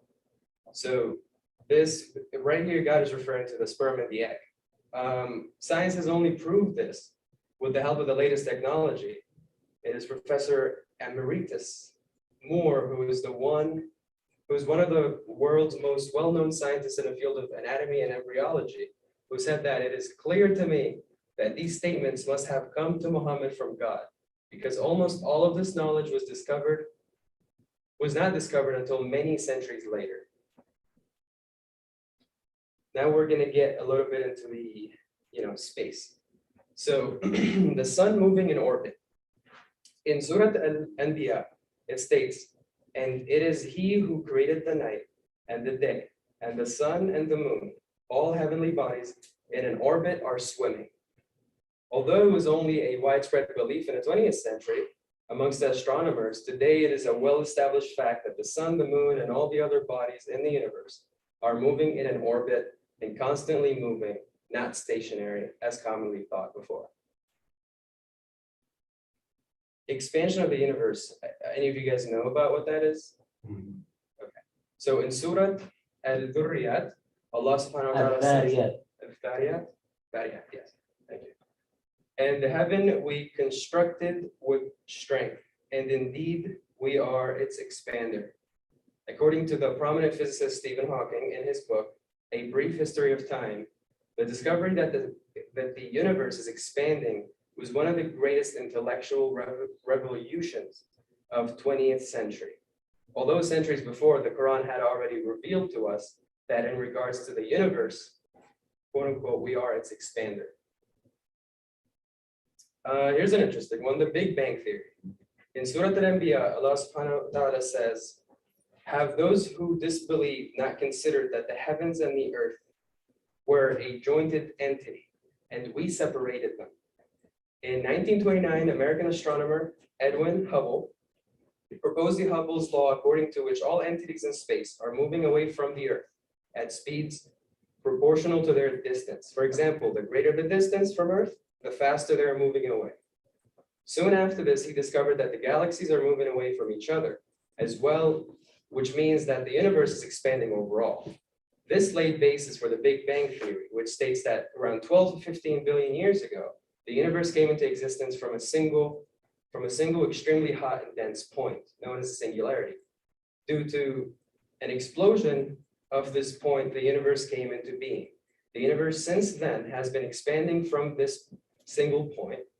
And in 1965, radio astronomer Arno Penzias and Robert Wilson won the Nobel Prize for the discovery that confirmed the Big Bang Theory. When looking at the verse cited above, while acknowledging Allah knows best, it remains astounding that the Quran had already revealed that the heavens and the earth were a jointed entity and we separated them 1400 years ago. Another theory is the Big Crunch theory. So the Big Bang is how we started, the Big Crunch is how it's going to end. In Surah Al-Anbiya, Allah subhanahu wa ta'ala says, the day when we will fold the heaven like the folding of a written sheet for the records, as we began the first creation, we will repeat it. That is a promise binding upon us. Indeed, we will do it. This fits in with the theory of Big Crunch, which talks about how the universe will be pulled back into the black holes again from a tiny mass, to form a tiny mass. Indeed, the Big Crunch is one of the scenarios predicted by scientists in which the universe may end, just like many others. It is based on Einstein's theory of general relativity. That is, if the Big Bang describes how the universe most possibly began, the Big Crunch describes how it will end as a consequence of that beginning, just as the Quran has beautifully described above. Anyone know what this is? Yeah, so the one to your left is a drawing, but the one to the right is actually the first image of black holes, and we only recently acquired that. Let me show you a video about black holes. Did it disconnect? Yeah.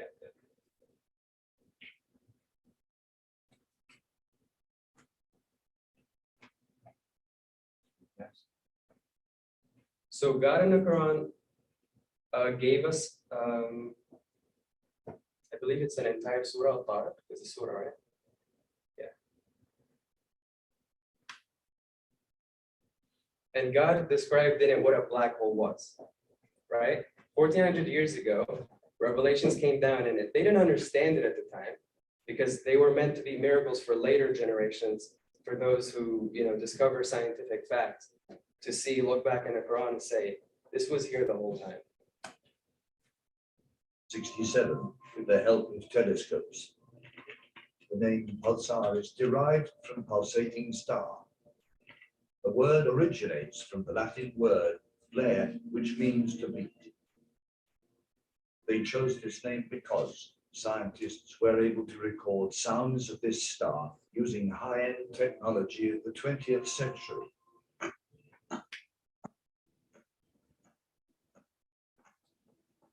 The most astounding fact is that this star was described 1400 years ago in the Quran. In the 86th chapter of the Holy Quran, Allah describes a star named Tariq.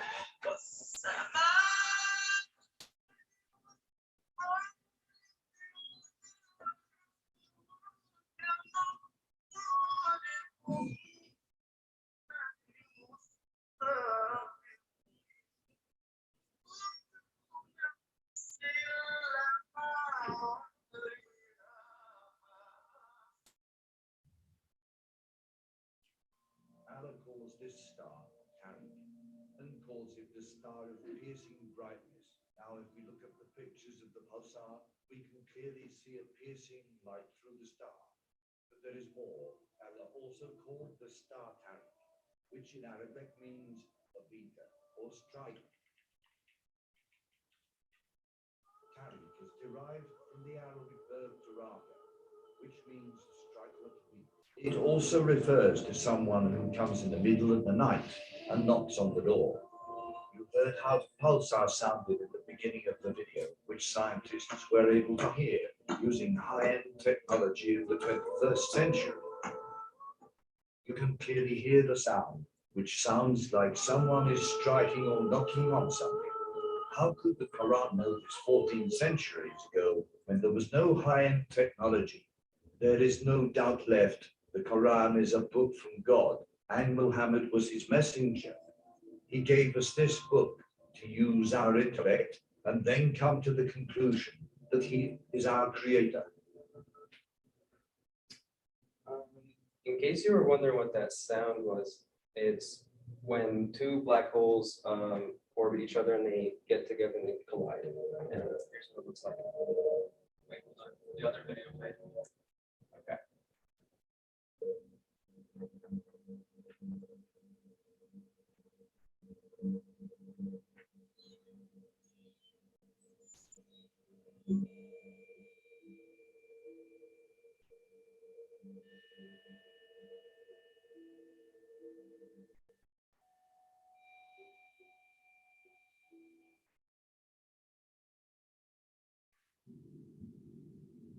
Before you hear this, let me tell you what exactly this is. So they built this really huge structure that's miles long. It goes in this direction and that direction, and it's supposed to capture how the Earth, compresses and decompresses.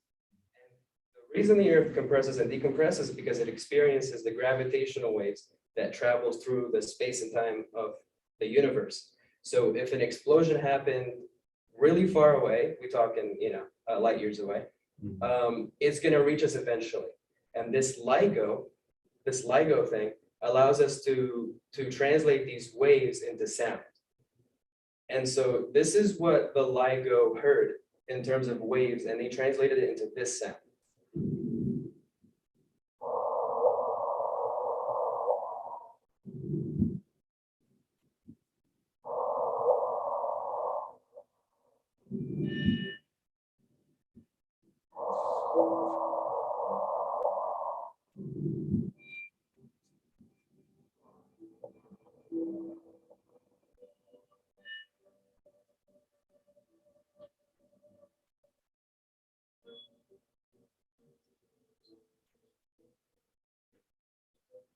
And so as these two black holes rotate, they make the sound of knocking. And then at the end, they just collide together and causes huge gravitational wave that we experience.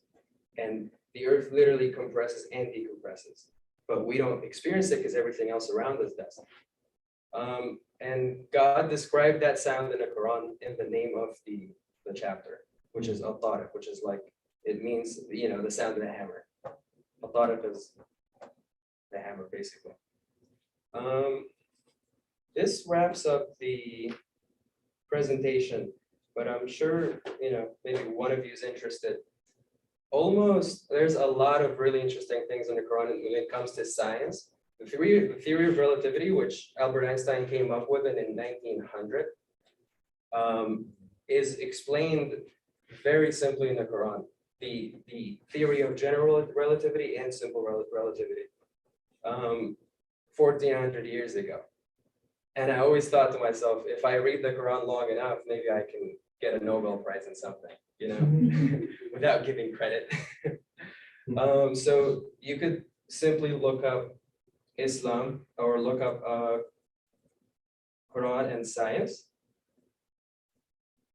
and you would run into all these videos about Quranic verses and how the science today confirms them.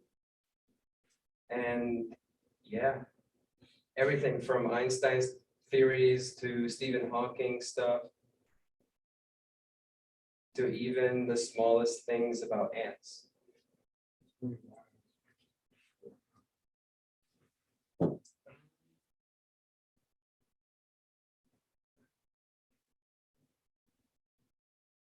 Any questions? All right. Any questions?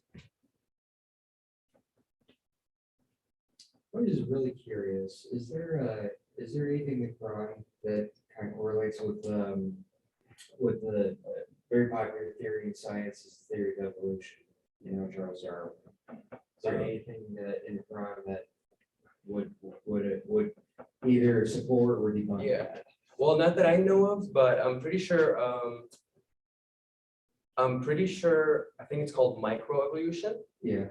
Which is the change in a certain species over time, right? Because you're a human, you're gonna look like this in certain times, and you're gonna evolve as the world changes. I'm sure there is that in the Quran, but not to my knowledge. You could Google evolution in the Quran and YouTube. YouTube is better, and you'll probably come across some things. Yeah. I'll tell you what though, when God said He created everything, but it's the wording of the Quran is very, you could go into so many explanations of that. Sure. But when God brought down Adam, He brought down Adam and Eve and certain animals, a few of them, like 3 or 4, I'm not sure what it was. And it was the camel was one of them, the sheep was one of them, I believe the cow was one of them. So those were created. Other ones were not really mentioned as far as my knowledge. My knowledge is limited. So maybe those are a product of evolution, and we have to just scientifically prove that. Yeah. We have 3. Yeah. Okay, thank you. Can you show me the picture about the 2 C's and never transgresses? Of course, yeah. Here it is. Where is it? Oh, where is it? Let's find out. Since I'm, Where? so that's what Atlantic and the. Atlantic and Pacific? Oh, okay. Oh. So it's between the oceans. Yeah. Okay, that's cool.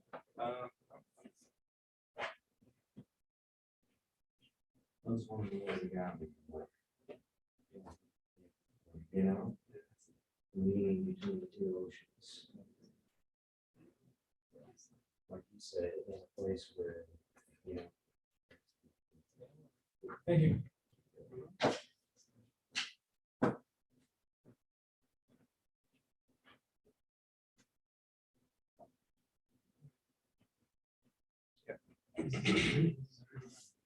I could only include so many examples. There are way more. There are way more.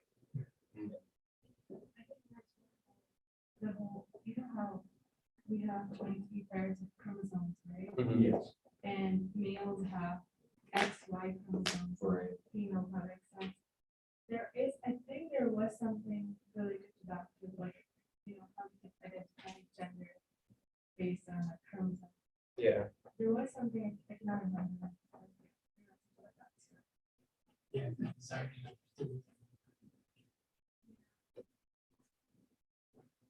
1882 is when chromosomes were first discovered. Yeah.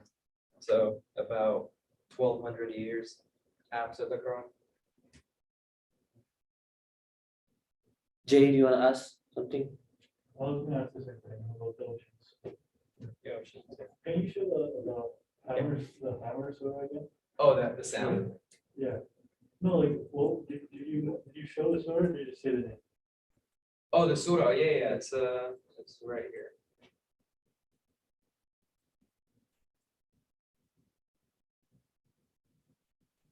Oh, I didn't show the surah. Okay. You want to hear it? Here, I'll pull it up. No.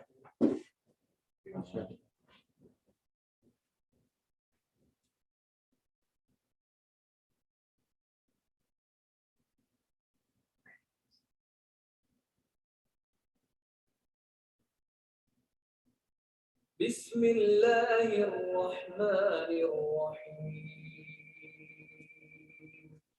والسماء والطارق وما أدراك ما الطارق النجم الثاقب إن كل نفس لما عليها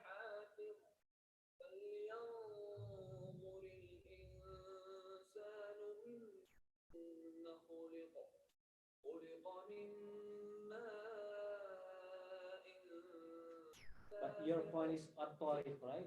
Yeah, the second part talks about actually embryology stuff. The second part right here, it says he was created from a fluid ejected. This we get right into embryology right after cosmology, but the way it's translated here is actually how they understood it back then, the night comer. They didn't know what that word means because we didn't have the scientific advancements to understand that it was a black hole. So they translated it differently. But now with science, we know what God was literally referring to. But this is also interesting here, where God refers to what we were created from, how we're made.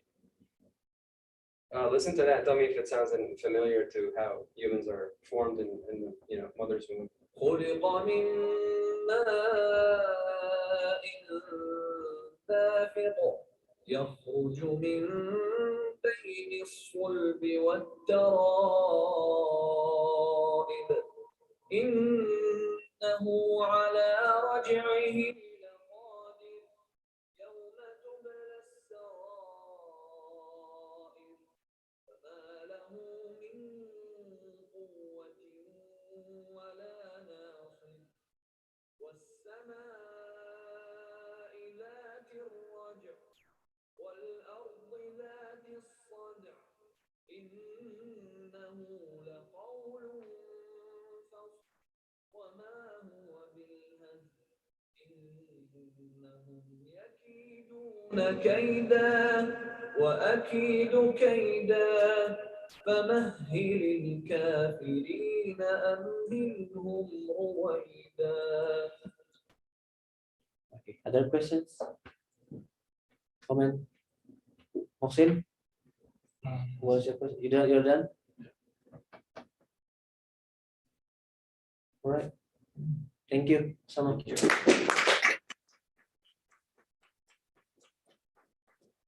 Last presenter. Yeah, Jay. You want to leave now? His presentation is so interesting. Was it? No, Shafak wants to leave. Oh. No, it's not because I hate you, it's just that. That's my presentation, right? It was so boring. All right, yes, up to you.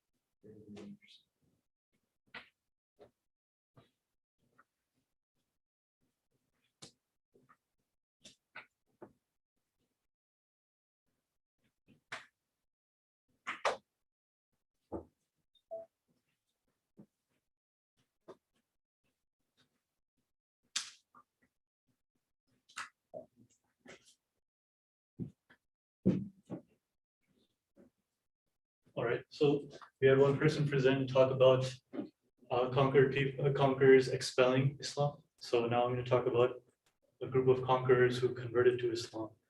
And specifically, I'm going to argue that the Mongols converted to Islam when they had a whole wide range of territory with a whole wide range of religions, but they adopted Islam in a lot of areas where Islam was not prevalent, and they actually spread it through Central Asia. And the reason for that is because there are a lot of aspects of Islam that are very amenable to the way the Mongols already thought and the way they already acted. So it was a religion that was very conducive for them to be converted to. And that's a picture of Ghazan Khan, who was he was probably the most important early Mongol ruler to convert to Islam. It was when Islam, the first segment of the old Mongol Empire, the Ilkhanate, became formally Islamic. So just a quick rundown on the history of the Mongol conquests of the Islamic world. Started famously, the famous incident when in 1218, when the governor of the Sultanate of Khwarazm killed some merchants who came from Mongol territory, and then he insulted some of Chinggis Khan's emissaries when he protested about it. Actually, quick side note, but was anyone else really confused when they read Chinggis Khan? I've always been reading his name as Genghis Khan, but in that spelling it's supposed to be read as Genghis Khan. Right. But his name is actually Chinggis, so yeah. I think it's a different spelling. The one we read Genghis Khan. Yeah. This is the right. This is more correct. This is more correct, is what I mean. Yeah. Yeah. So so in 1219, Chinggis Khan sends a retributory attack, punitory expedition. he destroys the state of Khwarazm. That guy right there is, I think, the final Sultan of Khwarazm, at least the final important guy. If there weren't any other claimants, a guy called Jalaluddin Khwarazm Shah. Khwarazm Shah is just the king of Khwarazm. But yeah, so there is on his horse, and he's running away from this huge army. And the text is Persian, if you're wondering. That's going to be something I'll mention later on too. After that, after he destroyed Khwarazm, he went on into more territory controlled by the state of Khwarazm, a province called Khorasan, which at the time and for many centuries, even before the rise of Islam, was known for being very wealthy, very fertile agriculturally. But he destroyed pretty much all the cities there. Then for 3 decades, there was like internal strife and the Mongols went elsewhere. So they didn't really interact with the Islamic world very much. But interestingly, what prompted them to come back is that when this civil war in the Mongol Empire between Genghis Khan's successors was going on,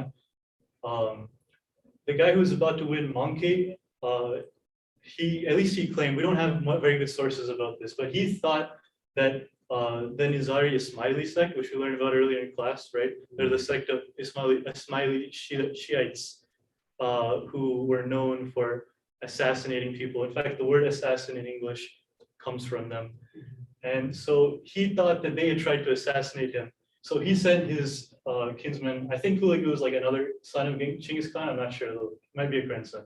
And he basically said, yeah, like, just like destroy the caliphate because they tried to kill me once, you know. But and it worked. It worked. And within 4 years, he had gone all the way into Syria, and Hulagu would be the founder of what would later be called the Ilkhanate. So yeah, just yeah. So these were noted to be especially brutal.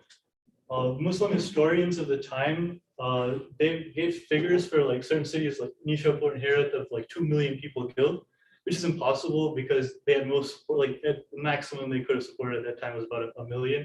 But the point is that even though they exaggerated, what they're trying to show is that this is an unparalleled disaster, right? This like they've never seen anything like it. The Mongols had a policy of completely annihilating any city who resisted them, and anyone who survived, they would sell into slavery, or anyone who they didn't kill, right?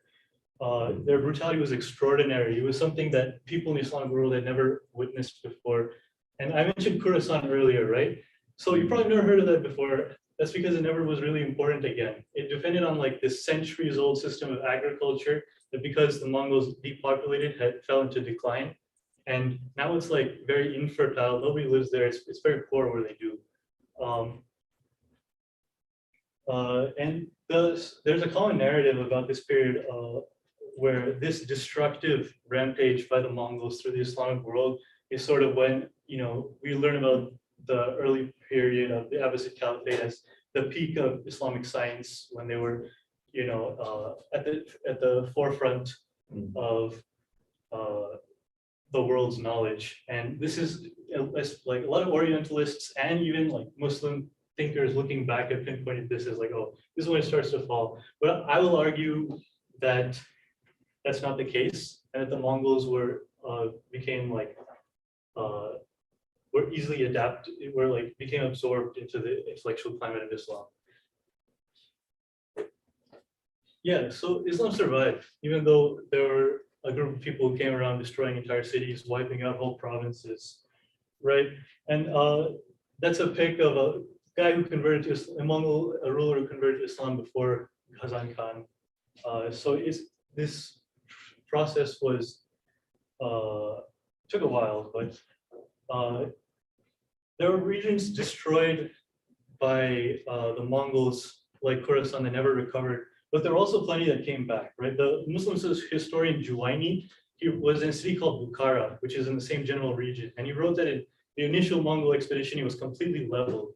But by the time he was living, which is only about 30 years later, he said it was like one of the biggest and greatest cities in the world in both wealth and intellectual sciences. And it's sort of a contradiction, right? We see this Mongols as coming in as these destroyers of civilization, but they became absorbed into the civilization, and they even extended it, they built it back, and they continued the same intellectual pursuits. So why is that?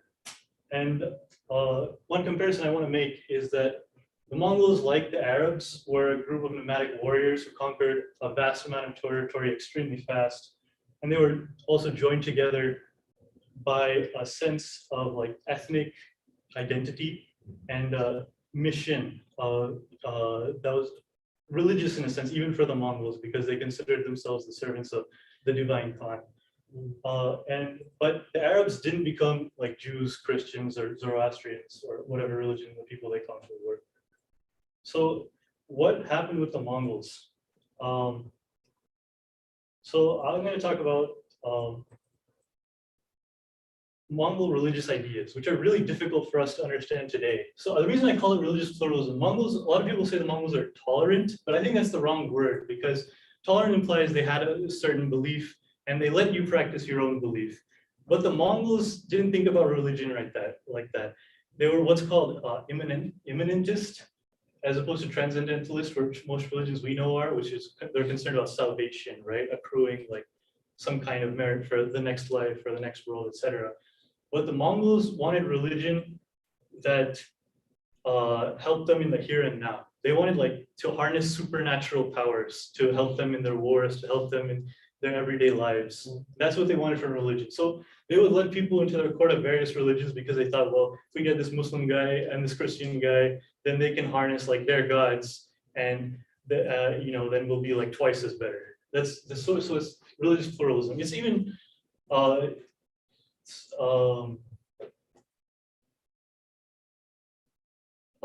they weren't really actually tolerant because they were very sensitive to certain things, right? Like not respecting Genghis Khan as divine. That's something that they wouldn't let go. This is a picture of Hulagu, the guy who conquered pretty much, all of Iran, Iraq, Syria, that area. And he's sitting with his wife, who is a Nestorian Christian woman. So the people they were inviting, the religious scholars they wanted divination, people who could predict the future, prayers that would help them live longer and conquer more enemies, magic basically, and healers. So that doesn't sound very much like the Islam we're reading about in class, right? But there is a sort of connection, and that is Islamic intellectuals, right? Healers are sort of like doctors, right? And Islamic world was at the forefront of science at this time. We're at the forefront of medicine in a lot of ways. They had alchemy, they had like all kinds of sciences. They had better gunpowder and stuff like that. And to the Mongols, this was proof that sort of like the Muslim magic was better than these other people's magic. And there are a few other examples, and this started from like it says there, lower ranks first. So this isn't like rulers imposing Islam. These are people at the bottom who are seeing like Muslim doctors or like other Muslim thinkers, and especially Sufis, which a lot of people are drawn today. Draw like similarities with shamans. We don't know how true that is because we don't have much sources on shamanism, and so we don't know what the Mongols like grunt soldiers or whoever were thinking either. But it's possible that like Sufi ceremonies, the dancing, the singing, stuff like that was similar enough to the Mongol shamanic religion that they were comfortable converting and joining Sufi orders, things like that.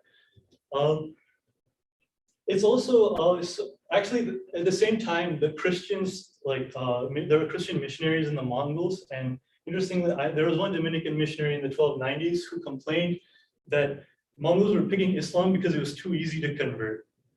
Right? Because all you have to do is say the Shahada, I think it's called, right? Which is like your profession of faith, and that's it. You're a Muslim, and obviously you have like responsibilities after that. But like for Christians, there's like various sacraments and stuff, and so they thought it was simpler. But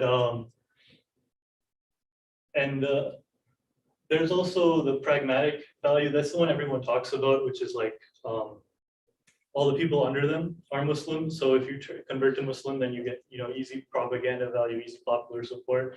Under them, do you mean the conquered people? The conquered. Yeah. But the problem with this is, first of all, they were Buddhists for a long time, and for several generations here. So they obviously didn't feel like a very strong need to do that immediately, at least. And also they became Muslim in a lot of regions that weren't historically Muslim, right? So at this time, after Genghis Khan's death, the the Mongol Empire split into 4 parts, and the Ilkhanate was the one that consisted mostly of former Islamic territories. But 3 out of all 4 Mongol empires, so like the one that's like northern Russia, one that's all through Central Asia, all of them converted to Islam. So there's something that they liked about it that's more than just, you know, the people under them are it, so it's convenient. And yeah, so eventually, because all these Mongols were converting to Islam, the pattern is actually pretty similar in both Ghazan Khan, who was a ruler of Ilkhanate, and Tarmashirin, who was originally a Buddhist, who was a ruler more north into Central Asia. I think actually it might have been Golden Horde, maybe he was in Russia, I forget, but they were in a succession struggle and they wanted to attract soldiers from the other side, right? And a lot of those soldiers were Muslim. So they converted to Islam and said, hey, I'm the Muslim ruler, so you have a duty to obey me. And so like it went from the other way, right? The Mongols at the bottom thought Islam was attractive, and then the rulers followed suit. So then how did it affect the rulers at the top once they did convert? They started becoming a lot more like Persian, sort of like the Abbasids and a lot of these other regional powers had been in the time since that. Ghazan Khan, especially, like his idea of justice was like, you know, why don't you kill all the peasants and steal all the money like we've been doing before? It's because if you exploit all the peasants, what are you going to do in the future when there's, you know, when the peasants don't have any money? So, which is a very Persian idea, very pragmatic political philosophy. The other idea is, I mentioned before, so you might be thinking the big difference is they thought the Khan was divine. And obviously in Islam, you can't do that, right? You can't think any ruler is divine. But there are a lot of Islamic legal schools, as we've been learning in class, I'm sure, that say you can't go against the ruler no matter what, as long as they're in the service of Islam. So even though they're not divine, they sort of can even wield even more absolute power, because now all those, you know, Muslim clerics that were saying things bad against them are going to support them because now they're Muslim rulers. This isn't universal. The most famous example, Ibn Taymiyyah, is what like still said the Mongols are not Muslims even after they converted, and he said you can still fight them because of that. But a lot of the clerics did support them after this change. And a lot of Islamic thinkers actually thought they were, it was a good change. Like the famous historian Ibn Khaldun, I think is how you say it. He considered them to have wiped out like the various corrupt warring factions of Islam and put the power back like it traditionally had been in the hands of like a warrior nomad aristocracy, like it had been in the beginning of the caliphate. And so yeah, it was sort of like a general acceptance on both sides, where they both had values that the other could see as part of their past or part of their present. And they did destroy the caliphate, right? So they killed the caliph, but this wasn't that big of a problem anymore, because at this point the caliph had no power anymore, and their conversion to Islam sort of like assuaged a lot of those concerns as well. And I guess the last thing I have to say, they talk about the Mongol invasion as a period of intellectual decline, but like I've been alluding to, a lot of what attracted the Mongols to Islam was its intellectual legacy, its literary tradition. And so these are all sorts of famous Islamic people who existed during the time of the conquest and after the time of the conquest. A lot of them are very famous. And Islam was still expanding after this point, right? This isn't the point of decline. This is when it spread to Bangladesh and Indonesia, which are some of the most populous Muslim countries in the whole world. So yeah, that's all I got. You can ask me some questions if you want, or you can go home. Interesting. So you put the question mark after the intellectual decline. That means that you questions the claim of decline. Yeah. I think that, you know, like a lot of it comes from the idea of these Mongols as sort of like savage destroyers who just come in and wipe away everything, right? And so it's like a modern day question. I actually I had another slide that had more on it, but I cut it out because I always went over time. But Yeah. it's like a sort of modern idea where why did the Islamic civilization, which was at the forefront of science, become like backwards compared to the West? And a lot of Orientalist and Muslim thinkers were pointing back Yeah. to the Mongols specifically. So it's like a specific myth about that. Yeah. Yeah, but I think so. What I think that it's the opposite, right? The Mongols encourage that that sort of that intellectual world. Yeah. Same with Al-Ghazali. Al-Ghazali's attack on philosophy is always considered as the point where Islamic civilization get declined. Yeah. But now scholars are questioning that claim. Yeah. That's really cool. Okay, questions. Do they write a historical account about themselves? Oh yeah, they actually I forgot about. If you notice these pictures, they're Persian. The writing is Persian, and actually this very first one is from something called the Chinggis Khan Nama, which is like a story of the life of Chinggis Khan, written in Persian in the style of like a Persian history. So they didn't write. They had like a script, but they didn't use it much in the beginning. But in this period when they're converting to Islam, and they start having a lot of Persian cultural influence, they do start writing about their history. So they say they adopted basically Persian written language and Yeah. in order to record their histories. Yeah, Mohsin. Yeah. So killing like 1 million people in a week, that was not easy job for the Mongols. But the question is, how did the people in Makkah and Medina escape from? Escape from the Mongol? Yeah, how did they get spared? They came to destroy, Islam. That was the main intention. I mean, they didn't. Yeah, it's hard to say like what their intention was. They were just like a lot of it. Like I said, they had like ideology of expansion, where they thought like the whole world should be under their dominion as part of it. But they also had like just a personal grudge from the Great Khan, where he didn't like them because a certain sect of them tried to assassinate him. I don't know if their goal was to exterminate Islam.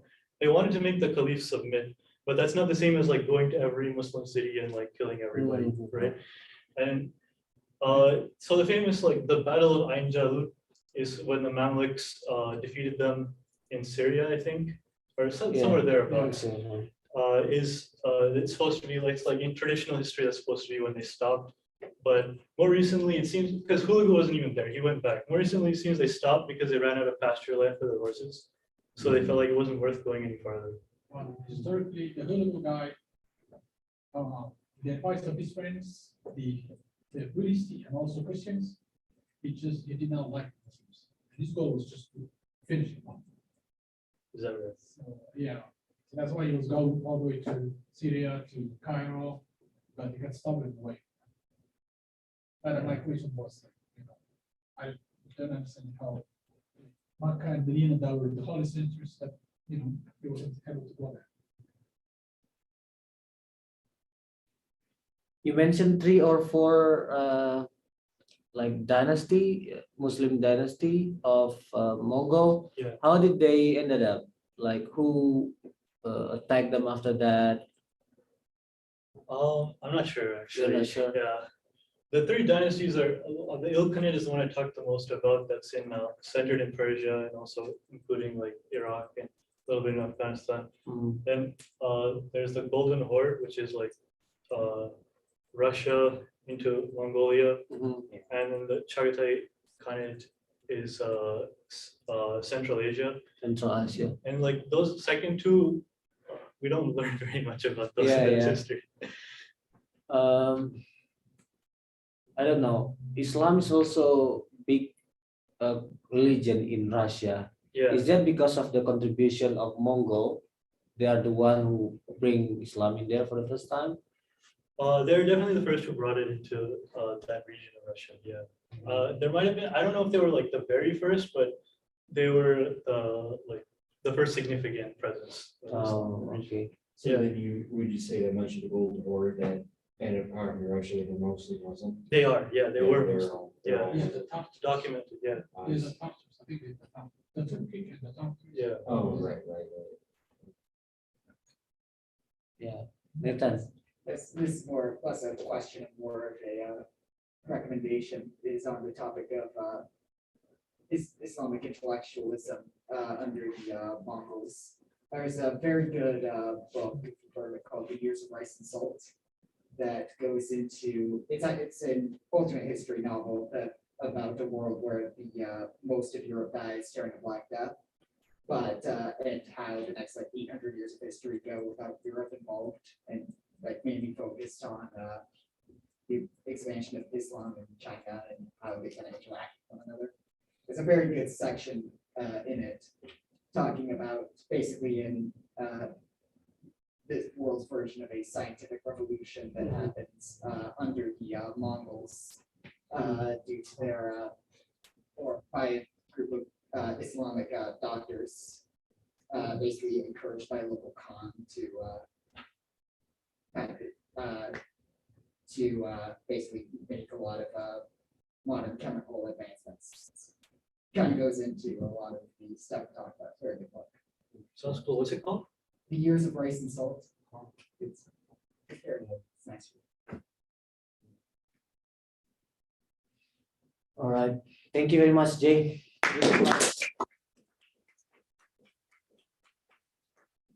Well, I'm happy. All of your presentation are interesting, engaging. I enjoy it really much. We will have 6 presenters for next meeting, but I just want to remind you a couple of things. One, don't forget to make an argument in your paper. This is not only description or just flat narrative. You have to state your positions with regard to your paper. That is the first one. Second, use books as references. Of course, you can use internet sources, but that is just to support your argument. But mainly take advantage of books, and that is a good way. If you remember a book, anytime you can email your friend. You can send it to me, then I can make announcement, or I can send it to your friends. If you remember anything regarding your friends, your colleagues' paper, then you can give suggestions. Read this, read that. That's a good way. And the third point is that make sure that you follow academic protocol or way to write a paper. Paraphrase, cite. Make sure that you don't just copy paste from somewhere else, and it will pop up appear in my site. If you just copy paste from other papers, there is a system called Turnitin, and then it'll display to me how many percents that your statements are similar to extra sources, to sources out there. So make sure that you paraphrase, make sure it's really academic, meaning you don't just use someone else's sentences. Okay, with that being said, let's close our meeting tonight. See you next week. Thank you. Thank you.